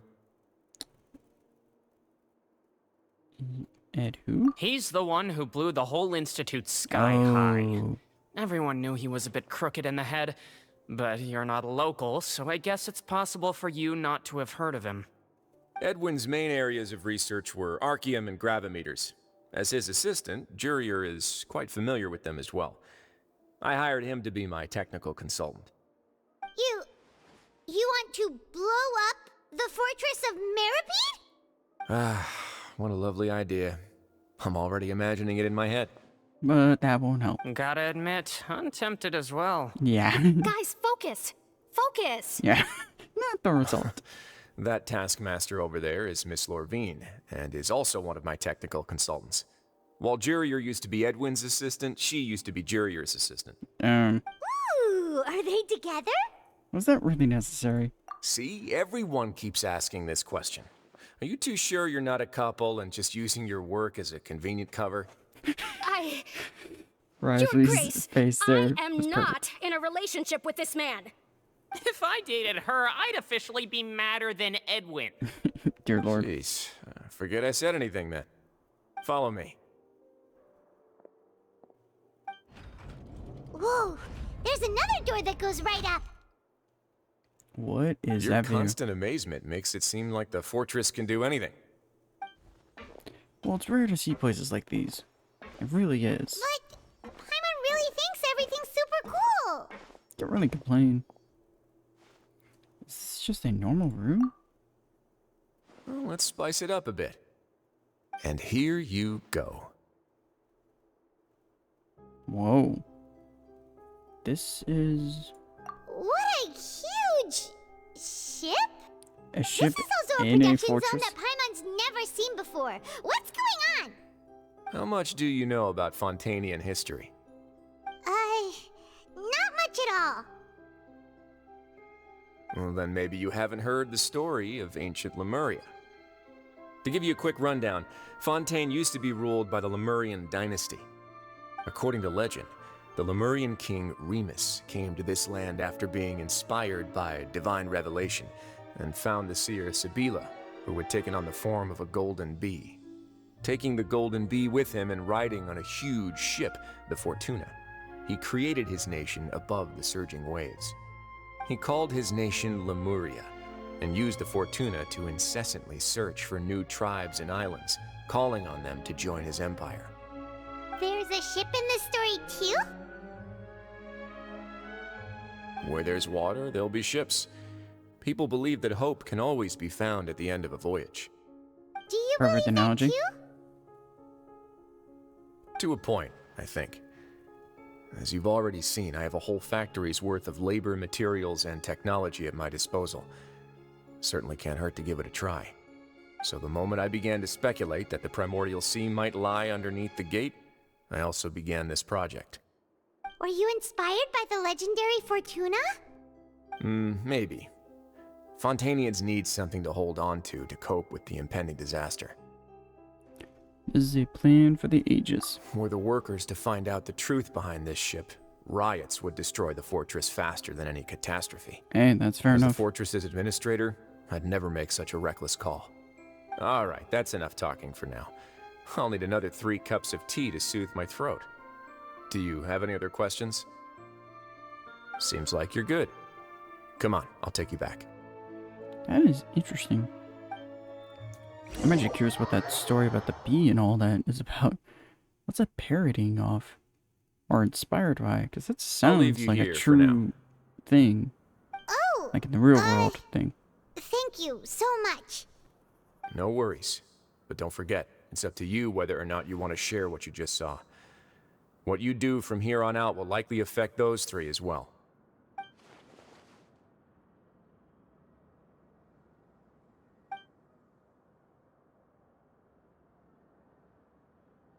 Yeah, we'll put a lot of thought into it for sure. Yeah, we will. Great. I look forward to what happens next. How's that say? Please don't give us the choice to pick. Because I would rather not. Because I have a, a little bit of a concern there. We're back! Welcome back. Do you want a cup of tea? How can you be so much like Risley, always drinking tea? I was just about to say, what is with people drinking tea? Actually, now that you mention it, I just remembered something now. While I was sedated, I could still barely hear 2 people talking next to me. They were discussing everything, from the leaves to the water and even the teacups themselves. Must have been Risley and Sijween. Yeah, I heard 1 male voice and 1 female, so it should have been the 2 of them. They really were just talking about brewing tea. I really can't make sense of this place. So, Traveler, Paimon, were you able to learn anything from Risley? Yeah, he explained everything.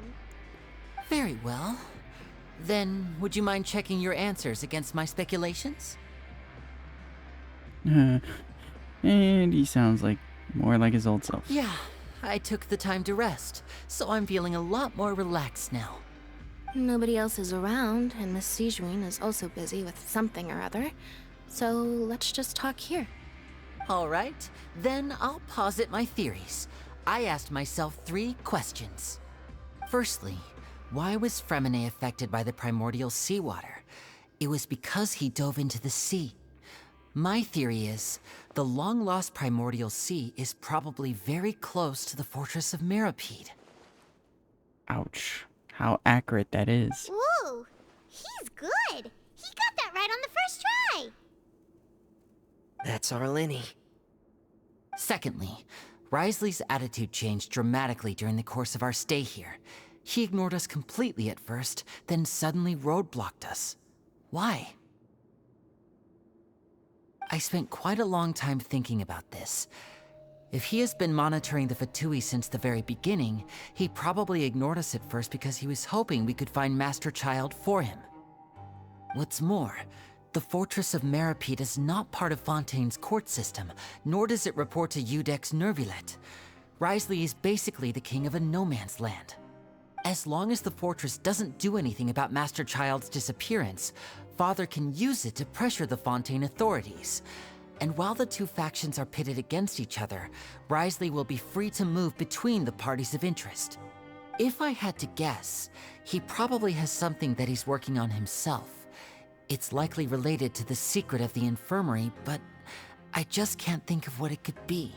Lenny's grasp of the big picture is amazing. You're super smart.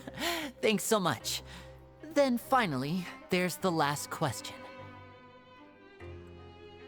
If Wriothesley does have a plan, what could it be? All I know for now is that his plan probably has something to do with the changing nature of the seawater. He's even gotten Cloran to help him out. That can't be the full extent of what he's doing.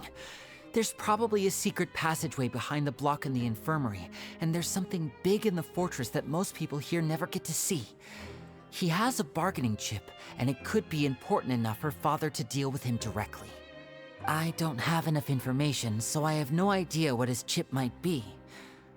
But let me guess. You have the last piece of the puzzle.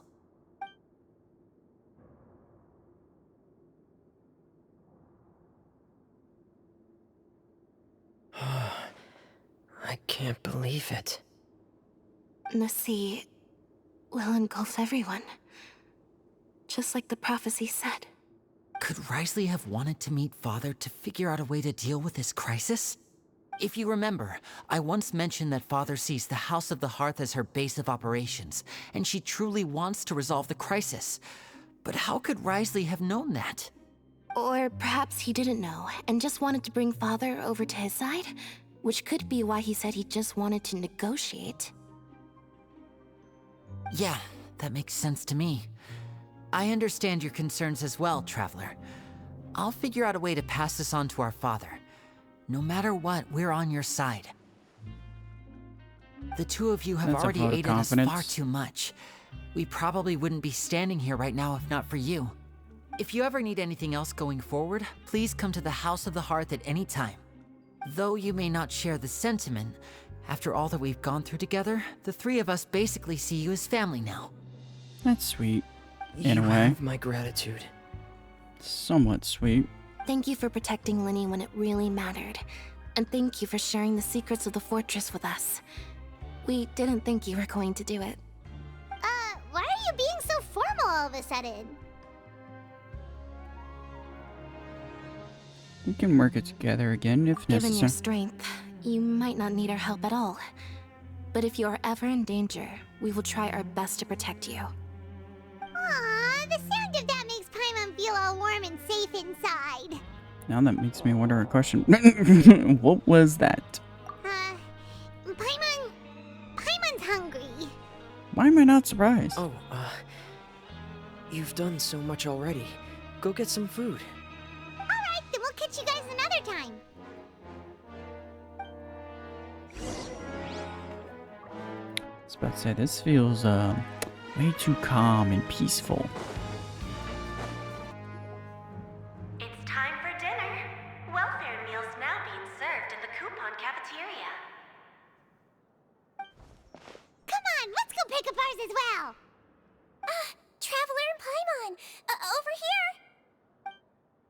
Are you here for dinner too, Miss Sijween?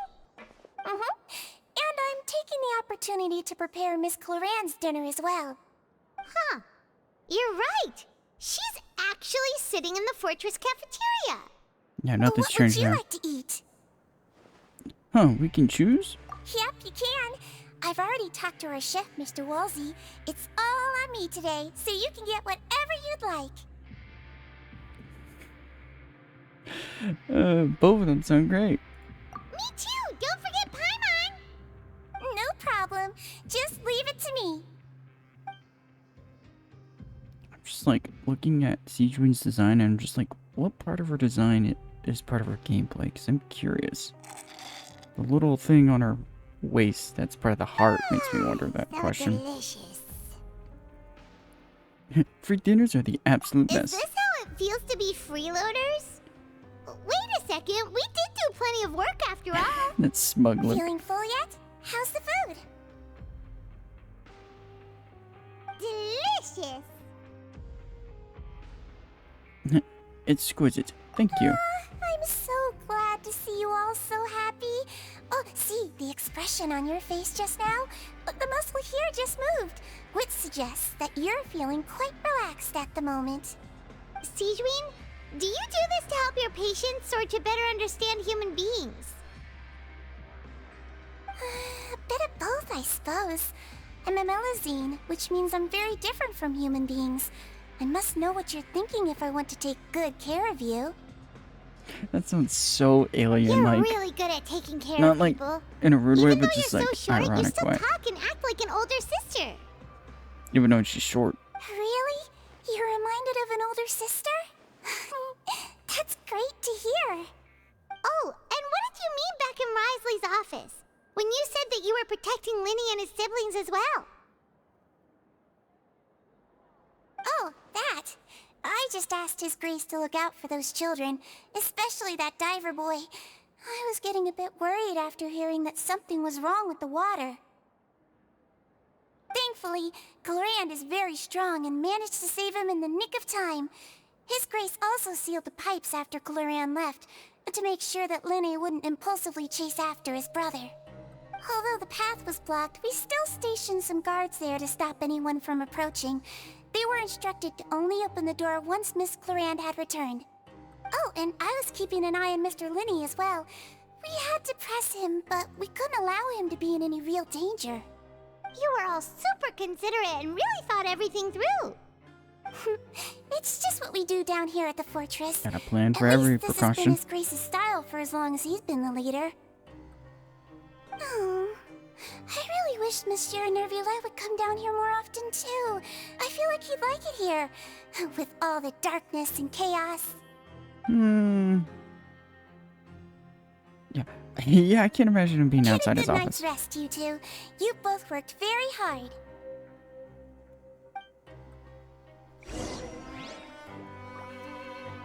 Alright, time to return to the dormitory. Speaking of Nervalette, actually, I had completely, and I apologize right now, forgot to, when I was ending the last part for Act 3, I was actually going to, just because I was like, I actually like Nervalette's design and everything. Yeah, out of sheer luck, I actually got him. Oops. And that wasn't on camera. Congratulations, ya freaking moron! I completely forgot to close out the video with that, which is doing the wishing for that, just because I wanted to try my luck. And I can't help but like his design. And I did mess around with the little trial run. I couldn't help but like his So gameplay. much has happened. Paimon just feels absolutely exhausted now that she's finally relaxed. That's good. Paimon's super sleepy. Are you sleepy too? Nah. Also, I'm getting there.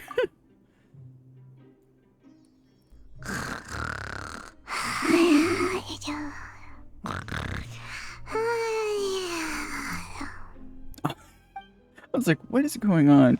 Didn't realize she's T-posing. Delicious. Paimon wants seconds for free. Good night. Out of my way! Get out of my way! Uh-oh. What's going on? What happened? Why is everyone running? Oh no. No idea, but something must have happened. Stop asking. Oh no. Please don't tell me the gate broke. Uh-huh. Who's yelling? Paimon still wants to sleep. Yeah, what's that noise? Wake up, we need to get out of here and see what's going on. Pronto. I would say the French word for hurry up, but I don't know it. Why have a feeling the gate broke? Or is there a riot breaking out? Nope. Happened? Why is everyone running around? Nope. I just got the answer to my what are you question. doing? Full on, that's the gate breaking. No time to explain, mate. Goodbye. Where are you from? Australia? Wait! Or the UK? Where are you from, mate? With these people, they won't even talk to us. Maybe because they're hearing a loud siren. They're here! Yeah, there you are!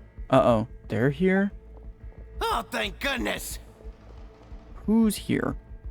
Quisto and Lavaroon, do you know what happened here? We came here especially to inform you. Something seems to have gone terribly wrong just now. His Grace is telling everyone to evacuate and get out of here. Uh-oh. Lavaroon was saying you two are new here and you don't have many friends, so you might slip through the cracks. Haven't you heard all the stories like that? An evacuation is successfully completed, yet you only find out once you do a head count that 1 or 2 people are missing.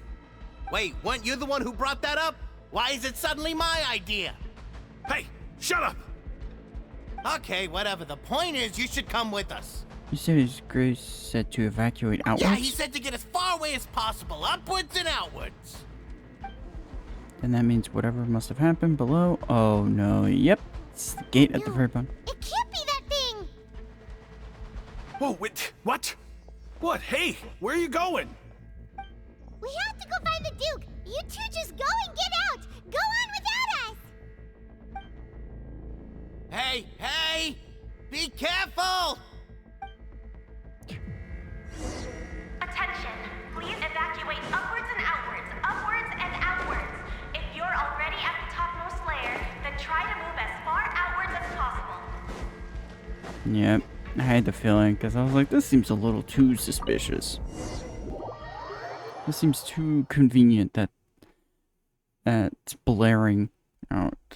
Yep, the lights are not on in here. Like I was able to quickly jump to that one.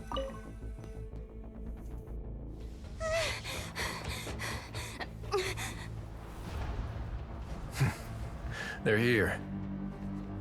Just like I said. What happened? That don't sound like water. That sounds like something's trying to break out of this thing. You're just in time. But be ready to run.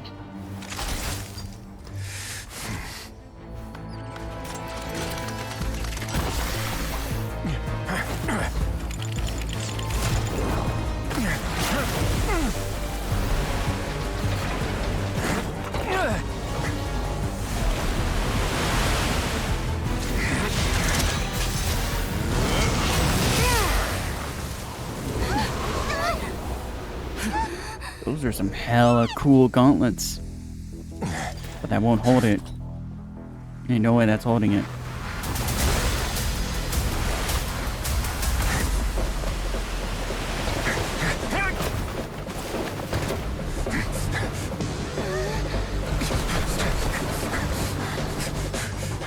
Three, two, one.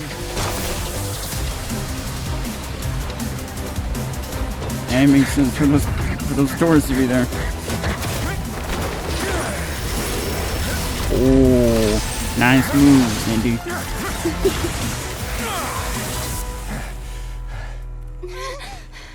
This won't hold it for long. Find Neuvillette. Tell him the defenses are about to collapse. Then what will happen to you? Until he arrives, we're the last line of defense. Weird. Cryo and electro, not exactly. The gate. How long do you think it'll hold? Not exactly. That depends on us. Weird combination. I was about to say, where does Arlen Kino come into this fray? Because now I'm beginning to wonder. Nope, we're back up top. Neuvillette, why are you here? He already had a sinking suspicion. Traveler, I need you to head to the Opera House immediately. Uh-oh. Farina will soon be meeting with the knave there. You must protect Farina, and make sure she doesn't spend too much time alone with Okay. her. You can explain everything else to me later? Will do. You have my sincerest gratitude. Alright, to the Opera House. Fatui and guards. Look! There are a ton of Fatui and Palais Mermonia people over there. The knave is probably here already. We need to hurry. Yeah, maybe not the good idea leaving the Archon alone with the Are you Harbinger. two the traveler in Paimon? Monsieur Neuvillette has left instructions. Please follow me. Though I'm sure he's already explained, this should be a mostly cordial conversation, unlikely to give rise to violence. But it would be most appreciated if you could protect Lady Farina to the best of your abilities. I will do my best, especially when it's a Harbinger of all people. And I'm more concerned, especially with Arlene Kino. We don't even know what her fighting capabilities are like. Yeah, silence is the right term to describe this.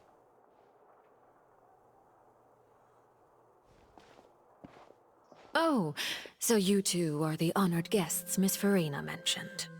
Of course, of course. How could they not attend a meeting such as this? I must always have 2 or more guests at my dessert table. Otherwise, the occasion would be too lonely and unbecoming of my station. It is my pleasure to make your acquaintance, traveler. I have heard much of your accomplishments. I am the Knave, one of the 11 Fatui Harbingers. Wouldn't that be 10? So this is the Knave, the head of the House of the Hearth. The Lenny siblings, yeah, call father. She certainly doesn't seem easy to deal with. Pleasure to meet you too. I've already prepared seats for you. Come, sit beside me. I'm actually Perhaps curious. you two are unaware of how Miss Farina and I do things. You see, we actually recently agreed to get together for tea when we had the time. See this? This is a limited type of confectionery that Miss Farina simply adores. There are only 16 slices sold every day. Here, why don't you and Paimon have a taste? I don't think I want to do. Yeah. Let's take the lesson we learned from Del Toro. What do you think of this cake? It's pretty good. That's good to hear. So what Child said was on the mark after all. You do share a taste in desserts with Farina and I. Yep. Sneaky bastard. I wonder how he's doing nowadays. You must have heard, right? He's suddenly gone missing. I'm really worried about his safety, you know. Here's to hoping that he's an excellent swimmer. I have faith in his abilities. Since we're talking about him, I feel like I should add something. His martial prowess really looked certainly pretty impressive, yeah.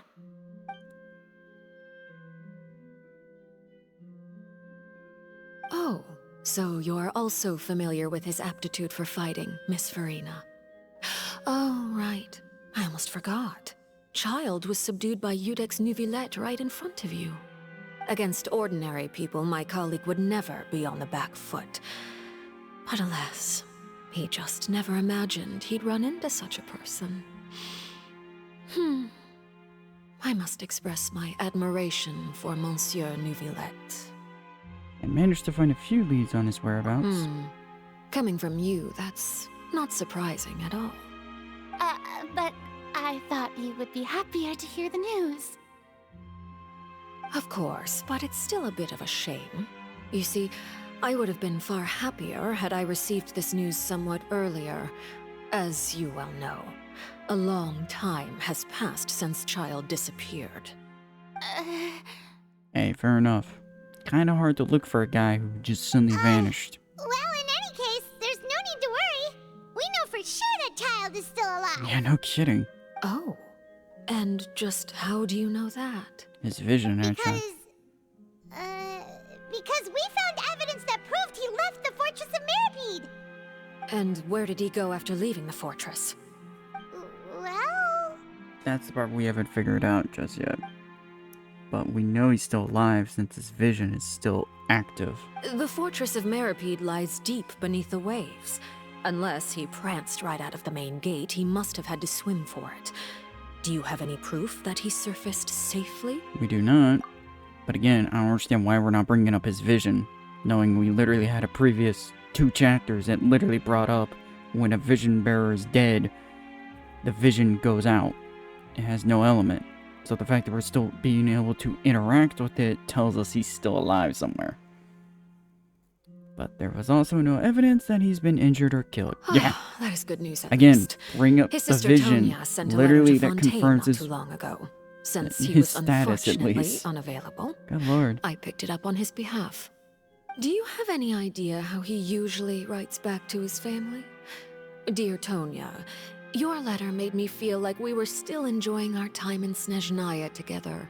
I'm currently admiring the scenery on the streets in front of the opera house. Is it something like that?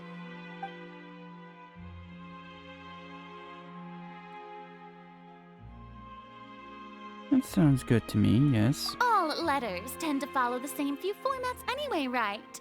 As long as the contents are accurate, it doesn't matter so much how it's written or how it's worded. Huh?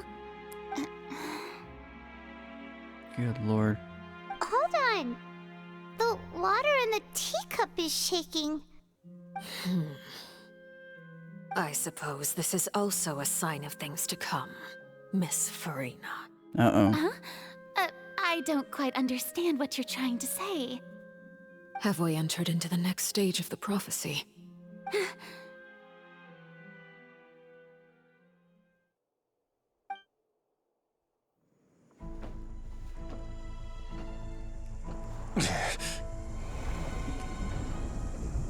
Good lord. My thanks to you both. I will take it from here. I'm actually genuinely curious. What is he doing? Sure you don't need a hand? Quite sure. Wow. So, what's your secret, huh? Let me guess. Nah, who knows? Maybe it's just your sense of responsibility. Sounds about right.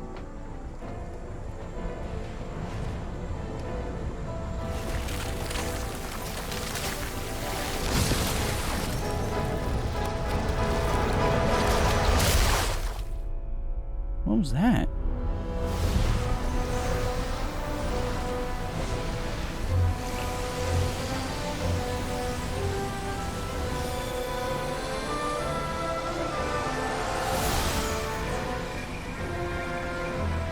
A day may come when the prophecy is fulfilled and the waters burst forth. But it is not this day. This ancient power could easily obliterate an entire race. A tsunami of fury would unleash endless catastrophe.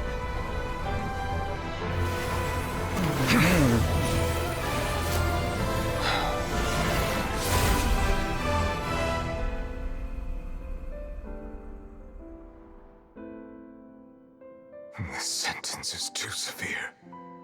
Forgive me for overruling it. Who are you referring to? I'm not curious. Who was he referring to there? All right. Seems like the problem inside has been suppressed. Let me guess. We're safe for now. Indeed. But only for now. I win this bet. You owe me a present. Very well. It was indeed just as you said. You made a bet? We made a bet on the size of your entourage. Cloran thought you wouldn't come down by yourself. I figured you would have at least brought a few people along for appearance's sake. It appears I underestimated just how confidential the mission was. Shouldn't you have gotten used to confidential missions by now? That's just how the courts operate. So what gift must the loser give? Tea? He He already has tons of tea in his office. I'm thinking about a set of legal codices. That wouldn't happen to be a dig at my lack of legal awareness, would it? Well, I'm sure His Grace doesn't consider the fortress to be outside the law. I was under the impression the residents of a place like this would be uninterested in the legal codices. That was obviously a joke. Ah, yes. Anyway, you've still got some unfinished business to attend to in the overworld, correct? No need to stay here if you have a pressing matter. We all know you can't leave Palais Marmonia for long. Okay. Thank you. I hope everything went smoothly with the Fatui Harbinger. I'd rather just say this now. Goddamn Neverland. Jeez, what power he has. I was like, I know he beat Tartaglia of all people with such sheer force, just with ease. But he's proving the point he's stronger than even the Archon. We've spent long enough playing house. Oh boy. Miss Farina, as the Hydro Archon, I am sure you understand the exact meaning of the phenomenon we just witnessed. Or should I say, that's what I originally thought. But looking at your expression, was I wrong? And you haven't a clue?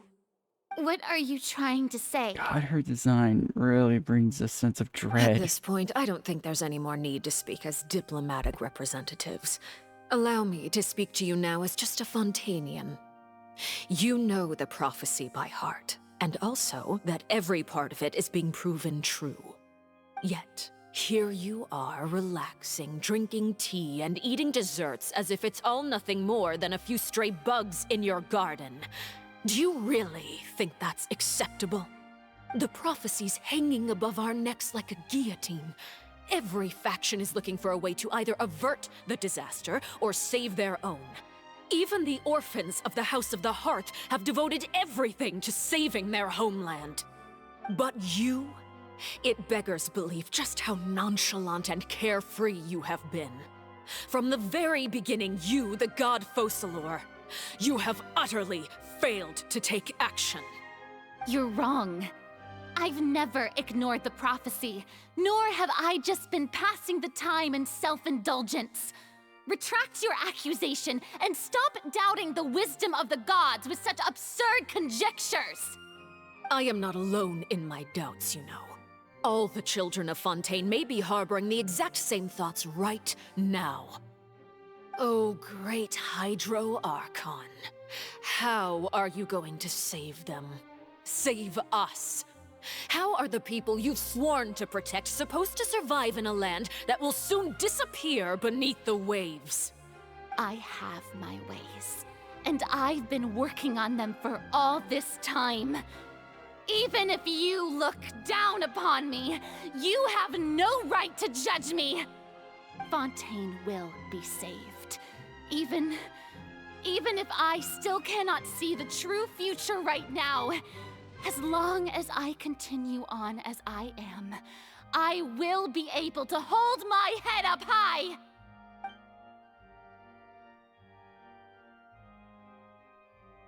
Then I ask you, Miss Farina, just what have you been working on?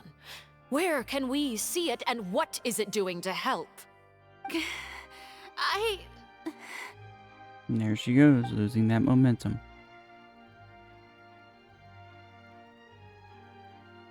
My machinations are just like the prophecy itself.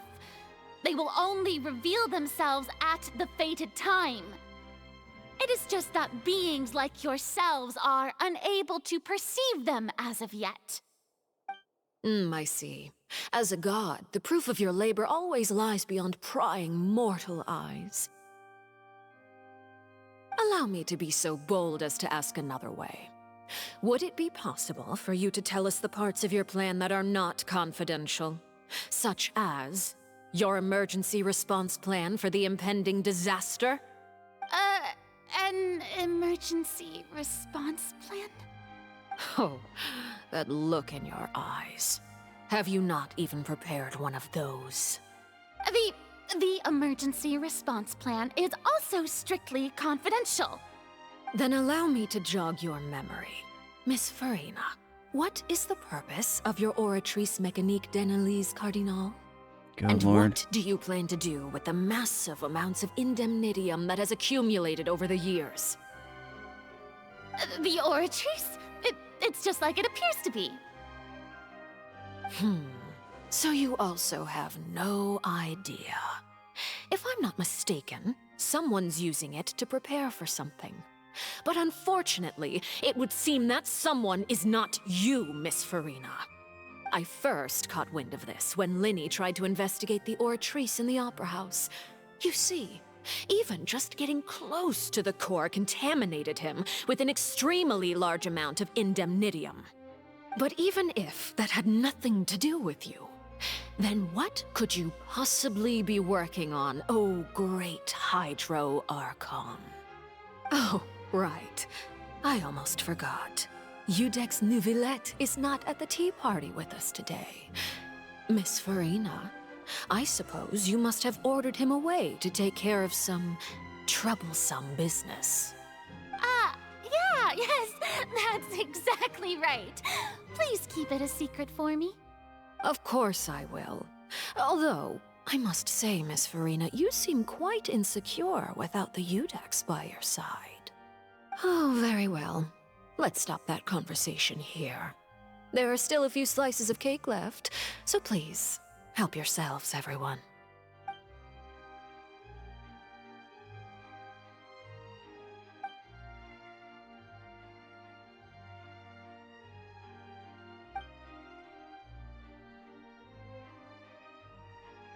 Traveler, I heard that you were recently commissioned to handle a few matters on behalf of the Udex. Why don't you take an extra slice of cake? Those who work hard deserve gratitude and praise. Not from you. too, I'm Paimon. good. Thank you. Paimon will take you up on that offer.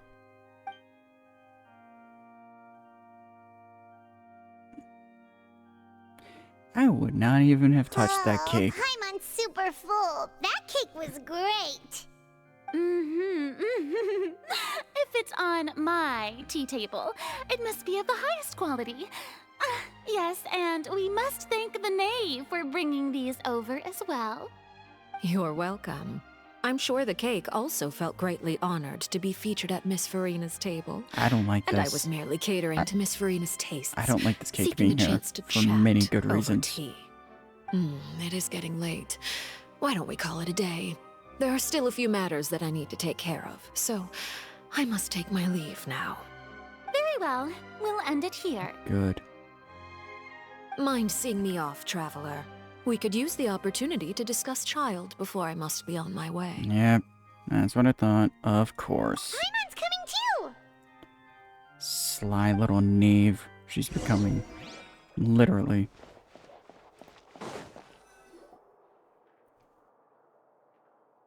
What an interesting I'm outfit. glad that you were willing to come with me. Of course, Child was just an excuse. I have no interest in your dealings with him. That's Yeah. what Paimon thought. What do you want to say? Spit it You out. lent your aid to the children of the House of the Hearth. As their father, I would like to express my gratitude. I didn't think that's what you wanted to talk Do about. I look like an irresponsible father to you? The House of the Hearth is very important to me. You should know that I care deeply about my children. Was there nothing else you wanted to say? That was all. Formal topics should be discussed in formal settings, and informal topics in informal settings. I know you just returned from the fortress of Meripede. Relax. I have no intention of trying to get anything out of you. Linny, Lynette, and Fremine are still there, and I trust their judgment and abilities. They've all been working very hard and have always done all they can to fight back against anyone who tried to stop them, especially Linny. You mean Wriothesley. He's a tricky one to deal with. It's unfortunate that Linny's so eager to prove himself that he can't learn to rely on others, including me. By the way, and you can just consider this a bit of idle gossip, but what's your impression of Farina? More like an Archon who hasn't exactly got into You the are position. outside of our disputes, and the freest person in all of Fontaine, able to move around most easily. Allow me to share my perspective with you. And that's everything that happened during the trial. Master Child was declared guilty and immediately transported to the Fortress of Meropide. Didn't he say he was coming here on vacation? Does he not feel an ounce of shame for all the trouble he has caused?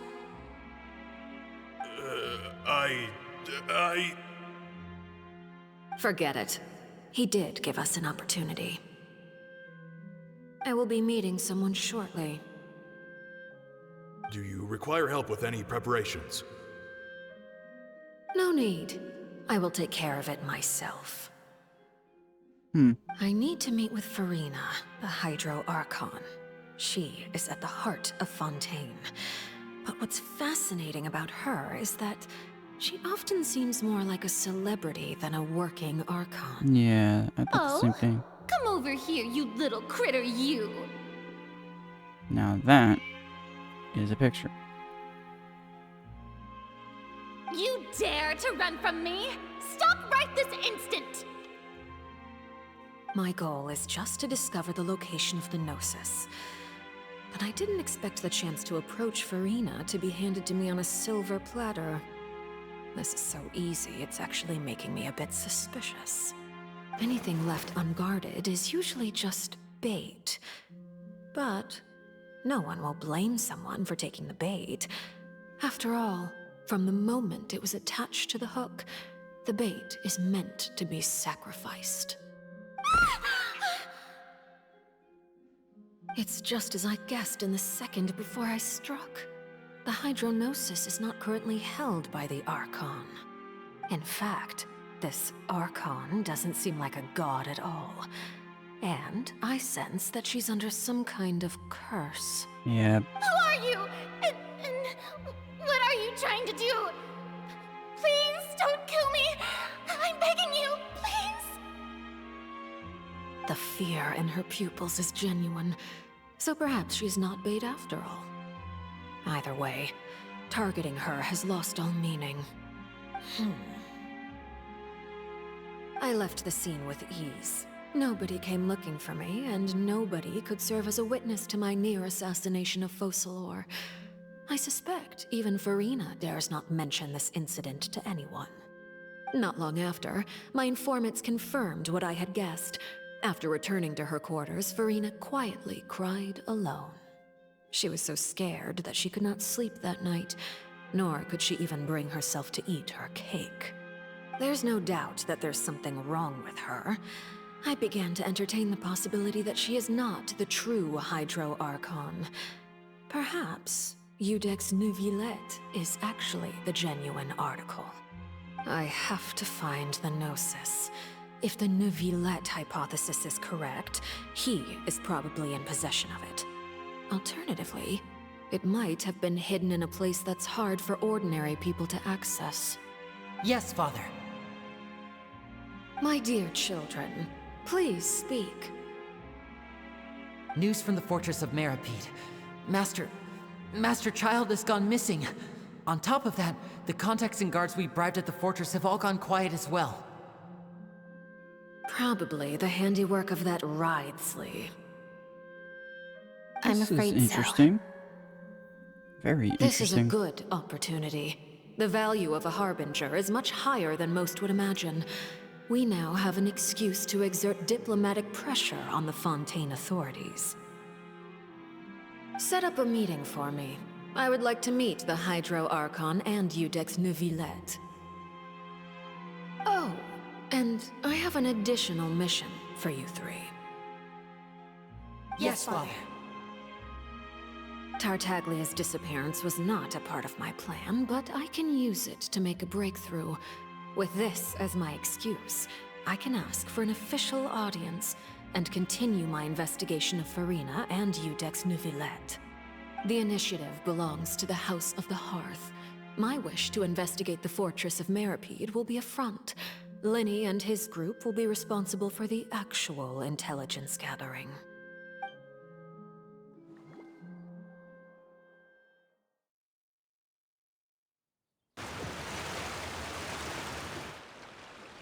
You should know the rest. Linny's group is quite close to you. so they wouldn't have hidden anything from you. You attacked the Hydro Archon? It wouldn't mean anything, even if you shouted it from the rooftops. After all, even Farina herself is still pretending that nothing of that sort ever happened. Alright then. I've now had 2 chances to enjoy tea with Farina.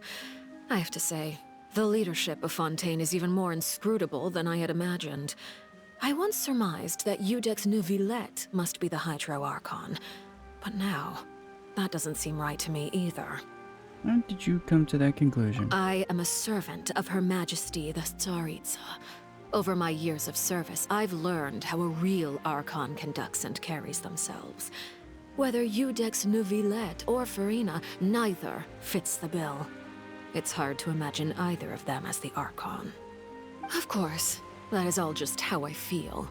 Gut feelings often do not require justification. It is, however, quite amusing to me that after all my years working in intelligence gathering, I've come to realize I am at a complete loss regarding the identity of the god of the land of my birth. Don't you think Fontaine is quite intriguing? A catastrophe looms, yet many secrets have yet to rise to the surface. It looks like Fontainians will have no choice but to save themselves. Ultimately, though, one must survive in order to do anything else. Should the need arise, I would be happy to cooperate with you. You don't need to commit to anything right now, of course. I have a feeling that the situation will continue to evolve, and as your name is often connected with noble deeds, I'm sure we will work together someday. This is interesting. Neuvillette. He certainly returned quickly. You must want to catch up with each other, so I'll leave you to him.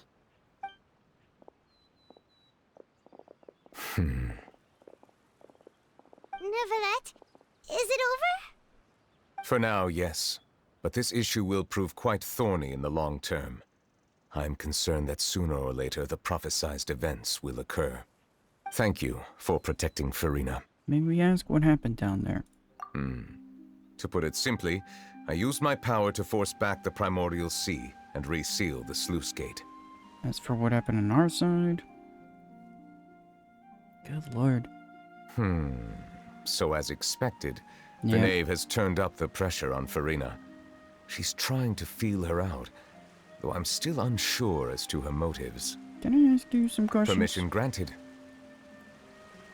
You have enough to force back the primordial sea. Whoa. It can't be that you're the real Hydro Archon, right? But that's just a speculation on our part, though. I don't think he is. You can't tell us? Then that's okay. We can talk about something else. We won't try to force you. I don't think he's, You guys in he's the Fontaine are Hydro super Archon. I strange. think it's... If by the phrase, you guys, you are referring to Farina and I, then although I'm not sure just what you are trying to imply, I must clarify that I do not share her positions on a multitude of topics. What did you sense in the Fortress of Merope? I believe so. The fortress has a long and complex history. It has seen much grief and suffering. And now, another catastrophe will soon be upon us. I mourn this turn of events. Huh? Well, that's appropriate that it's Why raining. is it raining all of a sudden? Oh, that... Oh, I thought that was unintentional.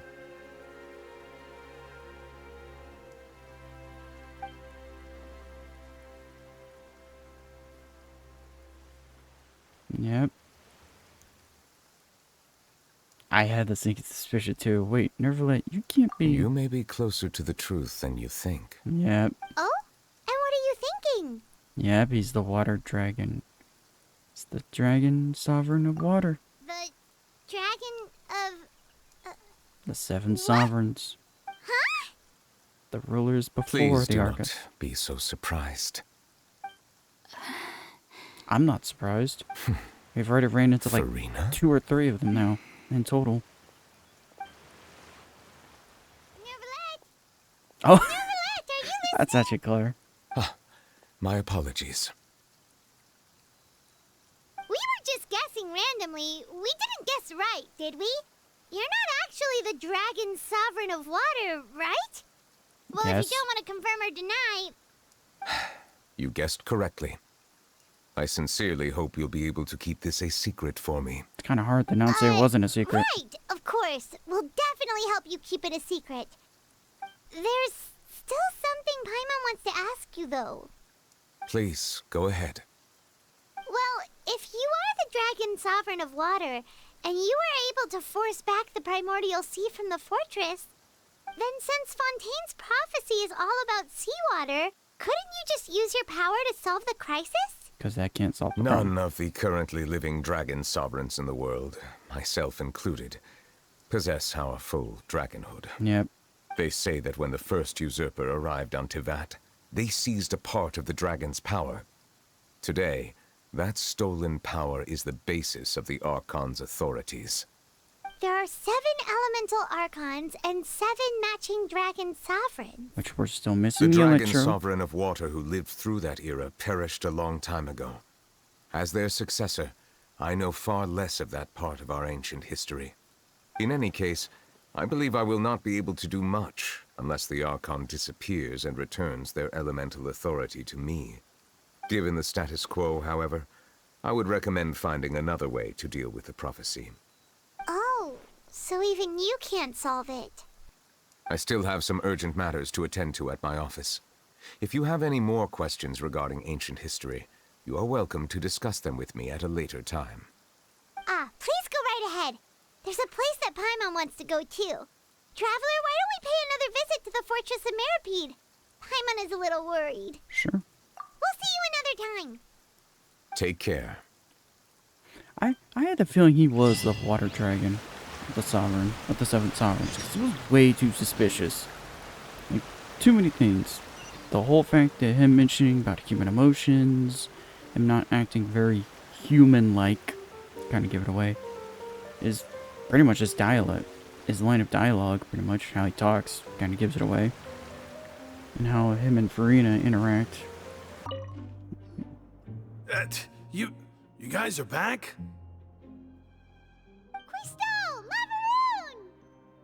You guys didn't get caught and thrown back down here, right?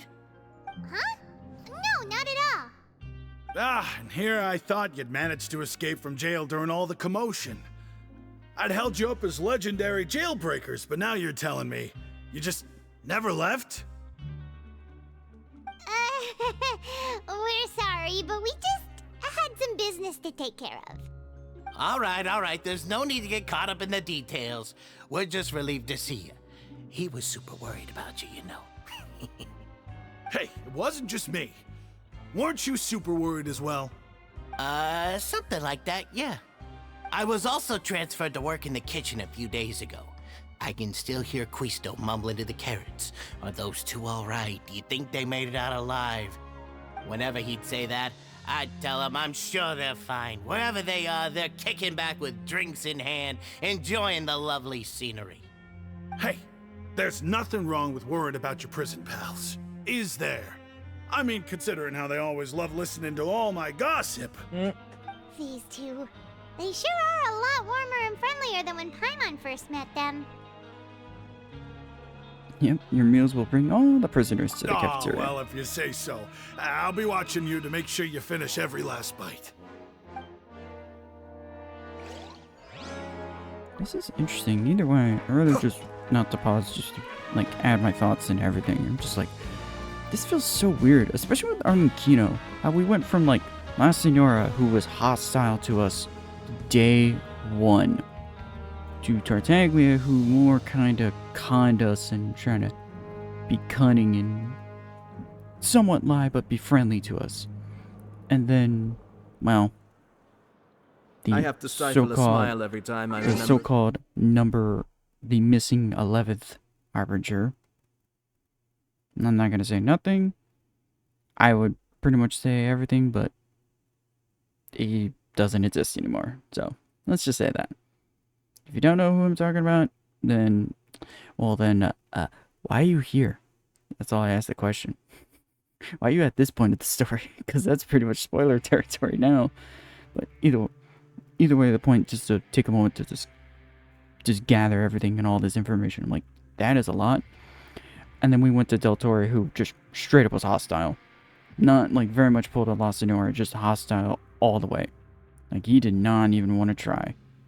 And now we have Arlenkino, who is like the polar opposite of them, all of them, who is more willing to be more on a friendly standpoint, more from a concern for Fontaine's safety, which is interesting. It's so weird how the Harbingers we've met now and how most of them are such polar contrasts from each one. To a very violent one, to a one that's a little more tame but knows violence, to one that was a little more on just egotistic and just straight up a monster of his own machination. No pun intended, but to then literally a Harbinger who's just nihilistic and a maniac pretty much, to then this who is to Arlenkino, who is just the polar opposite of all of them. A very tame and calm person and knows how to handle a situation before it gets out of control. Good lord. It's like saying she knows when to be deceptive. That's for sure. Hey, Sejuin. Sejuin! Still love her design. Come on, you're back! Are you still doing alright? Did either of you get hurt? Don't worry, we're doing great. We're fine, but what about you guys? It was such a huge mess. How bad was it? A few people sustained superficial injuries, but that's about the extent of the damage. Monsieur Nervillette paid us a visit. It was all thanks to him that we managed to suppress the crisis for the time being. Of course, we must also thank you for the help you provided. How did Nervillette know that he was needed here? Well, Monsieur Nervillette has strong resonance with the hydro element. When the water level rises, he can feel the waves produced. I ran into the bombshell bros while bandaging the injuries of the wounded. They were mumbling the whole time about how you just ran down without a word. I'm so relieved to see that you're both alright. If you're not too pressed for time, please stay with us a few more days. Just let me know if you get a craving for any particular dish, so I can have Mr. Walsey get your meals prepared. Oh, and please feel free to visit the infirmary for a break at any time. I'd like to take the opportunity to spend some more time observing your facial muscles as well. That sounds your happy weird in some smiles are ways. quite contagious, you know. They're so memorable, and I've missed them immensely while you were gone.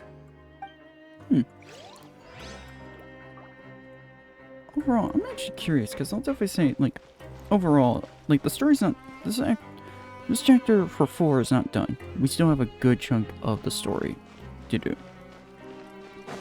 I'm very curious, because I went with, you know, the idea of, okay, chapter 4 is kind of going to be a little more blandish after having literally chapter 3 being the bombshell climaxes and reveals that were just left field, essentially. In overall, like, honestly, if I was to compare the prologue, chapter 1, 2, 3, and now 4, I honestly like 4 more out of all of them. It feels like it's a lot more, like, there's more going on, and it isn't just you can predict everything coming from the story. Like, it feels like there's no predicting it. Because honestly, how Arlenkino was acting there a while back with the whole wanting to cooperate with us, I was like, that is so left field of her out of all the other Harbingers who has treated us with hostility and just wanted us dead. Or wanted to get rid of us because we are constantly interfering with their plans. Like, I get, at the surface level, yes, she's doing that just to manipulate us, but on the fact of, hey, she's doing it because it's the sake of keeping her homeland safe. At the end of the day, she will still claim the Gnosis. Or will retrieve it. No matter our intervention. Now guess, what suit will this next card be? Ah, yes. A bare-teeth cat? Well, well, look who it is. Look what the cat drugged out of the hat. Hello, everyone. I'm still here, by the way, for that bad joke. Looks like you're recovering nicely from it, eh? thanks to everyone's support. Oh, right. I managed to work up the courage to thank Miss Clorand in person. Whoa, how did she react? She told me that it was nothing. It was as if saving a life wasn't a big deal to her at all. She also told me not to worry about it. She didn't want to stress you out, that's all. She's right, and it's best not to dwell on it. Yeah. Okay, but check this out. We went back to the opera house and we met the knave. You met Father? Did she say anything to you? She said a few things that were, a bit hard to understand. And also that she's looking forward to working with us in the future. Yeah, that was a little surprising. Like, literally, like I said, that is a first. That Moheo's pulling this turn with her. Not the other way around, that she wants us dead for a good reason. Because of interferences. Her attitude towards you is even better than what we'd imagined. That's fantastic. Well, I guess she is You should just believe saving her face in front of them. She has her own way in front of of these doing three. things, and she'll do everything in her power to help those she considers close, which now might also include you. Which then might explain Father is very her capable potential and of being also a playable trustworthy. character. Oh, Paimon just remembered that she thought Linny was a bit too proud as well. She said that you should learn how to rely on others sometimes. Got it. Huh. That does sound like something that Father would say. Hey! Are you going to stay here for the next few days? Depends. Looks like it, yeah.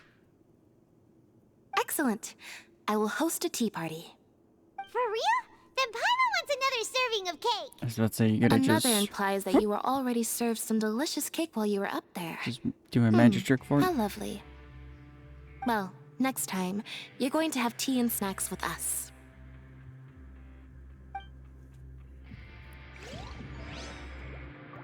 Again, I'm just like, so much of this chapter is so mind-boggling. Like, we start with the whole fact that this Archon immediately with Furina just meeting her within 2 seconds. Versus all the other chapters where it took us like more than 5 to 10 minutes. That's not say prologue, it took like 2 acts to even finally meet Barbados finally. And then freaking chapter one, it took the entire chapter to be even acquainted with Rex. And then chapter 2 in Azuma, it took us like 2 acts in total to even be acquainted with Raiden. And Sumeru took like a total of 1 act. What? Is he? Oh. Prisoner. Oh. Prison. I didn't read that. But yeah. Is weird how feels like this chapter, like, my expectations are more in the fact of this chapter is probably going to be a lot more interesting from a story perspective and Nadlin. Because we know very little about that nation right now. And I'm genuinely curious. Jurier, Miss Sishween told me you still haven't eaten. Yeah, I was working on something, so I forgot. I completely forgot about That's these no two. excuse for... Huh? What's you two? And then again, the lovebirds are at it again. Hello there. It's been quite the mess here recently. How have you been? We're fine, thanks. And Excuse you? me. Are you still taking the secret passageway from the infirmary to work on the ship? Yep. That is still top secret, though. So don't say a word to anyone. It can be a bit annoying when there are lots of people in the infirmary, but I still prefer taking that route over the one from the Duke's office. I mean, the infirmary does make it easier for you to slack off. Oh, yeah? Damn. Then why are you also here so much? You two really are just using your jobs as a cover for your relationship, aren't you? Not at all! Really? You just finished each other's sentences. Alright, now we talk to him. Yeah, either way, I'm more hyped for how the outcome of this chapter will be in the next chapter. Ah, yes, classical music. Just what a warden needs to be Do listening my to. eyes deceive me, or did I just see 2 inmates come back after making it to the surface? Some strange winds blowing of late. We wanted to see how the fortress is doing. Is everything still alright? We're fine, for the most part. Neuvillette came down and took care of the worst of it. If that's the case, why don't you just ask him to stay here? Nope. Oh, yeah, what a brilliant plan. Let's go convince the Udex himself to exchange the courts of Fontaine for a puddle of water in the middle of nowhere. I don't think that's going to work. He came here in a hurry and left without even stopping for a cup of tea. He did remember to take Miss Sigewinne's gift with him, though. He sure sounds super busy. Miss Clorinde has left as well. She also took her gift from Miss Sigewinne. Were the gifts milkshakes? Nope. Neuvillette got the milkshake. Clorinde received lipstick instead. What? Those aren't even remotely alike. Well, it's Neuvillette's own fault for making Sigewinne worried about his health by working so much. But besides that, our head nurse is still pretty fond of picking out beauty products for the ladies. Oh, and I have some gifts here for you as well. Are these from Sigewinne too? Nope, they're from yours truly. You've already wrapped up your work at the fortress, so you can return to the surface at any time. You haven't yet served your full prison term, however, so you may continue to use your cell until your term is up. For real? Then we could stay here for a really long time? Is the food still covered? You may access the cafeteria for free. That's kind of cool. I like Just that. remember to come complete your paperwork once it's time for your release. Alright. That's actually kind of clever.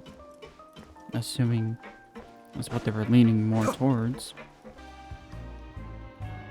We're back in our cell again. We're no longer prisoners though, so it really doesn't feel the same. Feels like we've regained our freedom. Being free sure feels pretty special now. I was about to say, where's Barbados? Byron, is there something you'd like to say? Huh? How did you know? Because you usually just immediately fall asleep. Hey, that's not true! Alright. Okay, Paimon just wanted to say that we really are an amazing duo after all. It's like, we've now gone to so many places together and become friends with so many people. We've never stopped traveling or stopped meeting new friends. There are so many bad things in the world, and we're just two people, but we've still been solving problems no matter where we go. Isn't that pretty cool? We're the best adventurers You're ever. counting Paimon today? Aren't you the only adventurer here? Being a guide counts too. Then let's ask Catherine to give Paimon an adventurer handbook as well. Paimon will also be an adventurer from today forward. That's just one. Just the thoughts making Paimon giddy. Paimon's gonna crash, so you sleep soon too. The last time we fell asleep here, we woke up to a whole mess outside our cell. The primordial seawater nearly rose up. That was so scary. We should be safe now, right? We'll be fine. Don't worry, Paimon. Alright then. Good night to you, traveler. Good night to you, Paimon. I was about to say, this would be a weird way to end this act. There we go.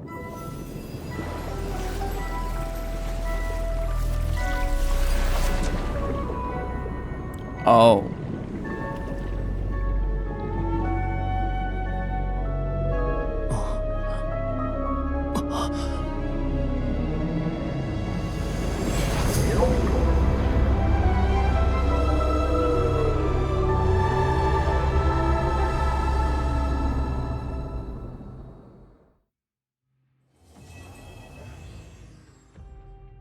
Ain't no way you ending on that note.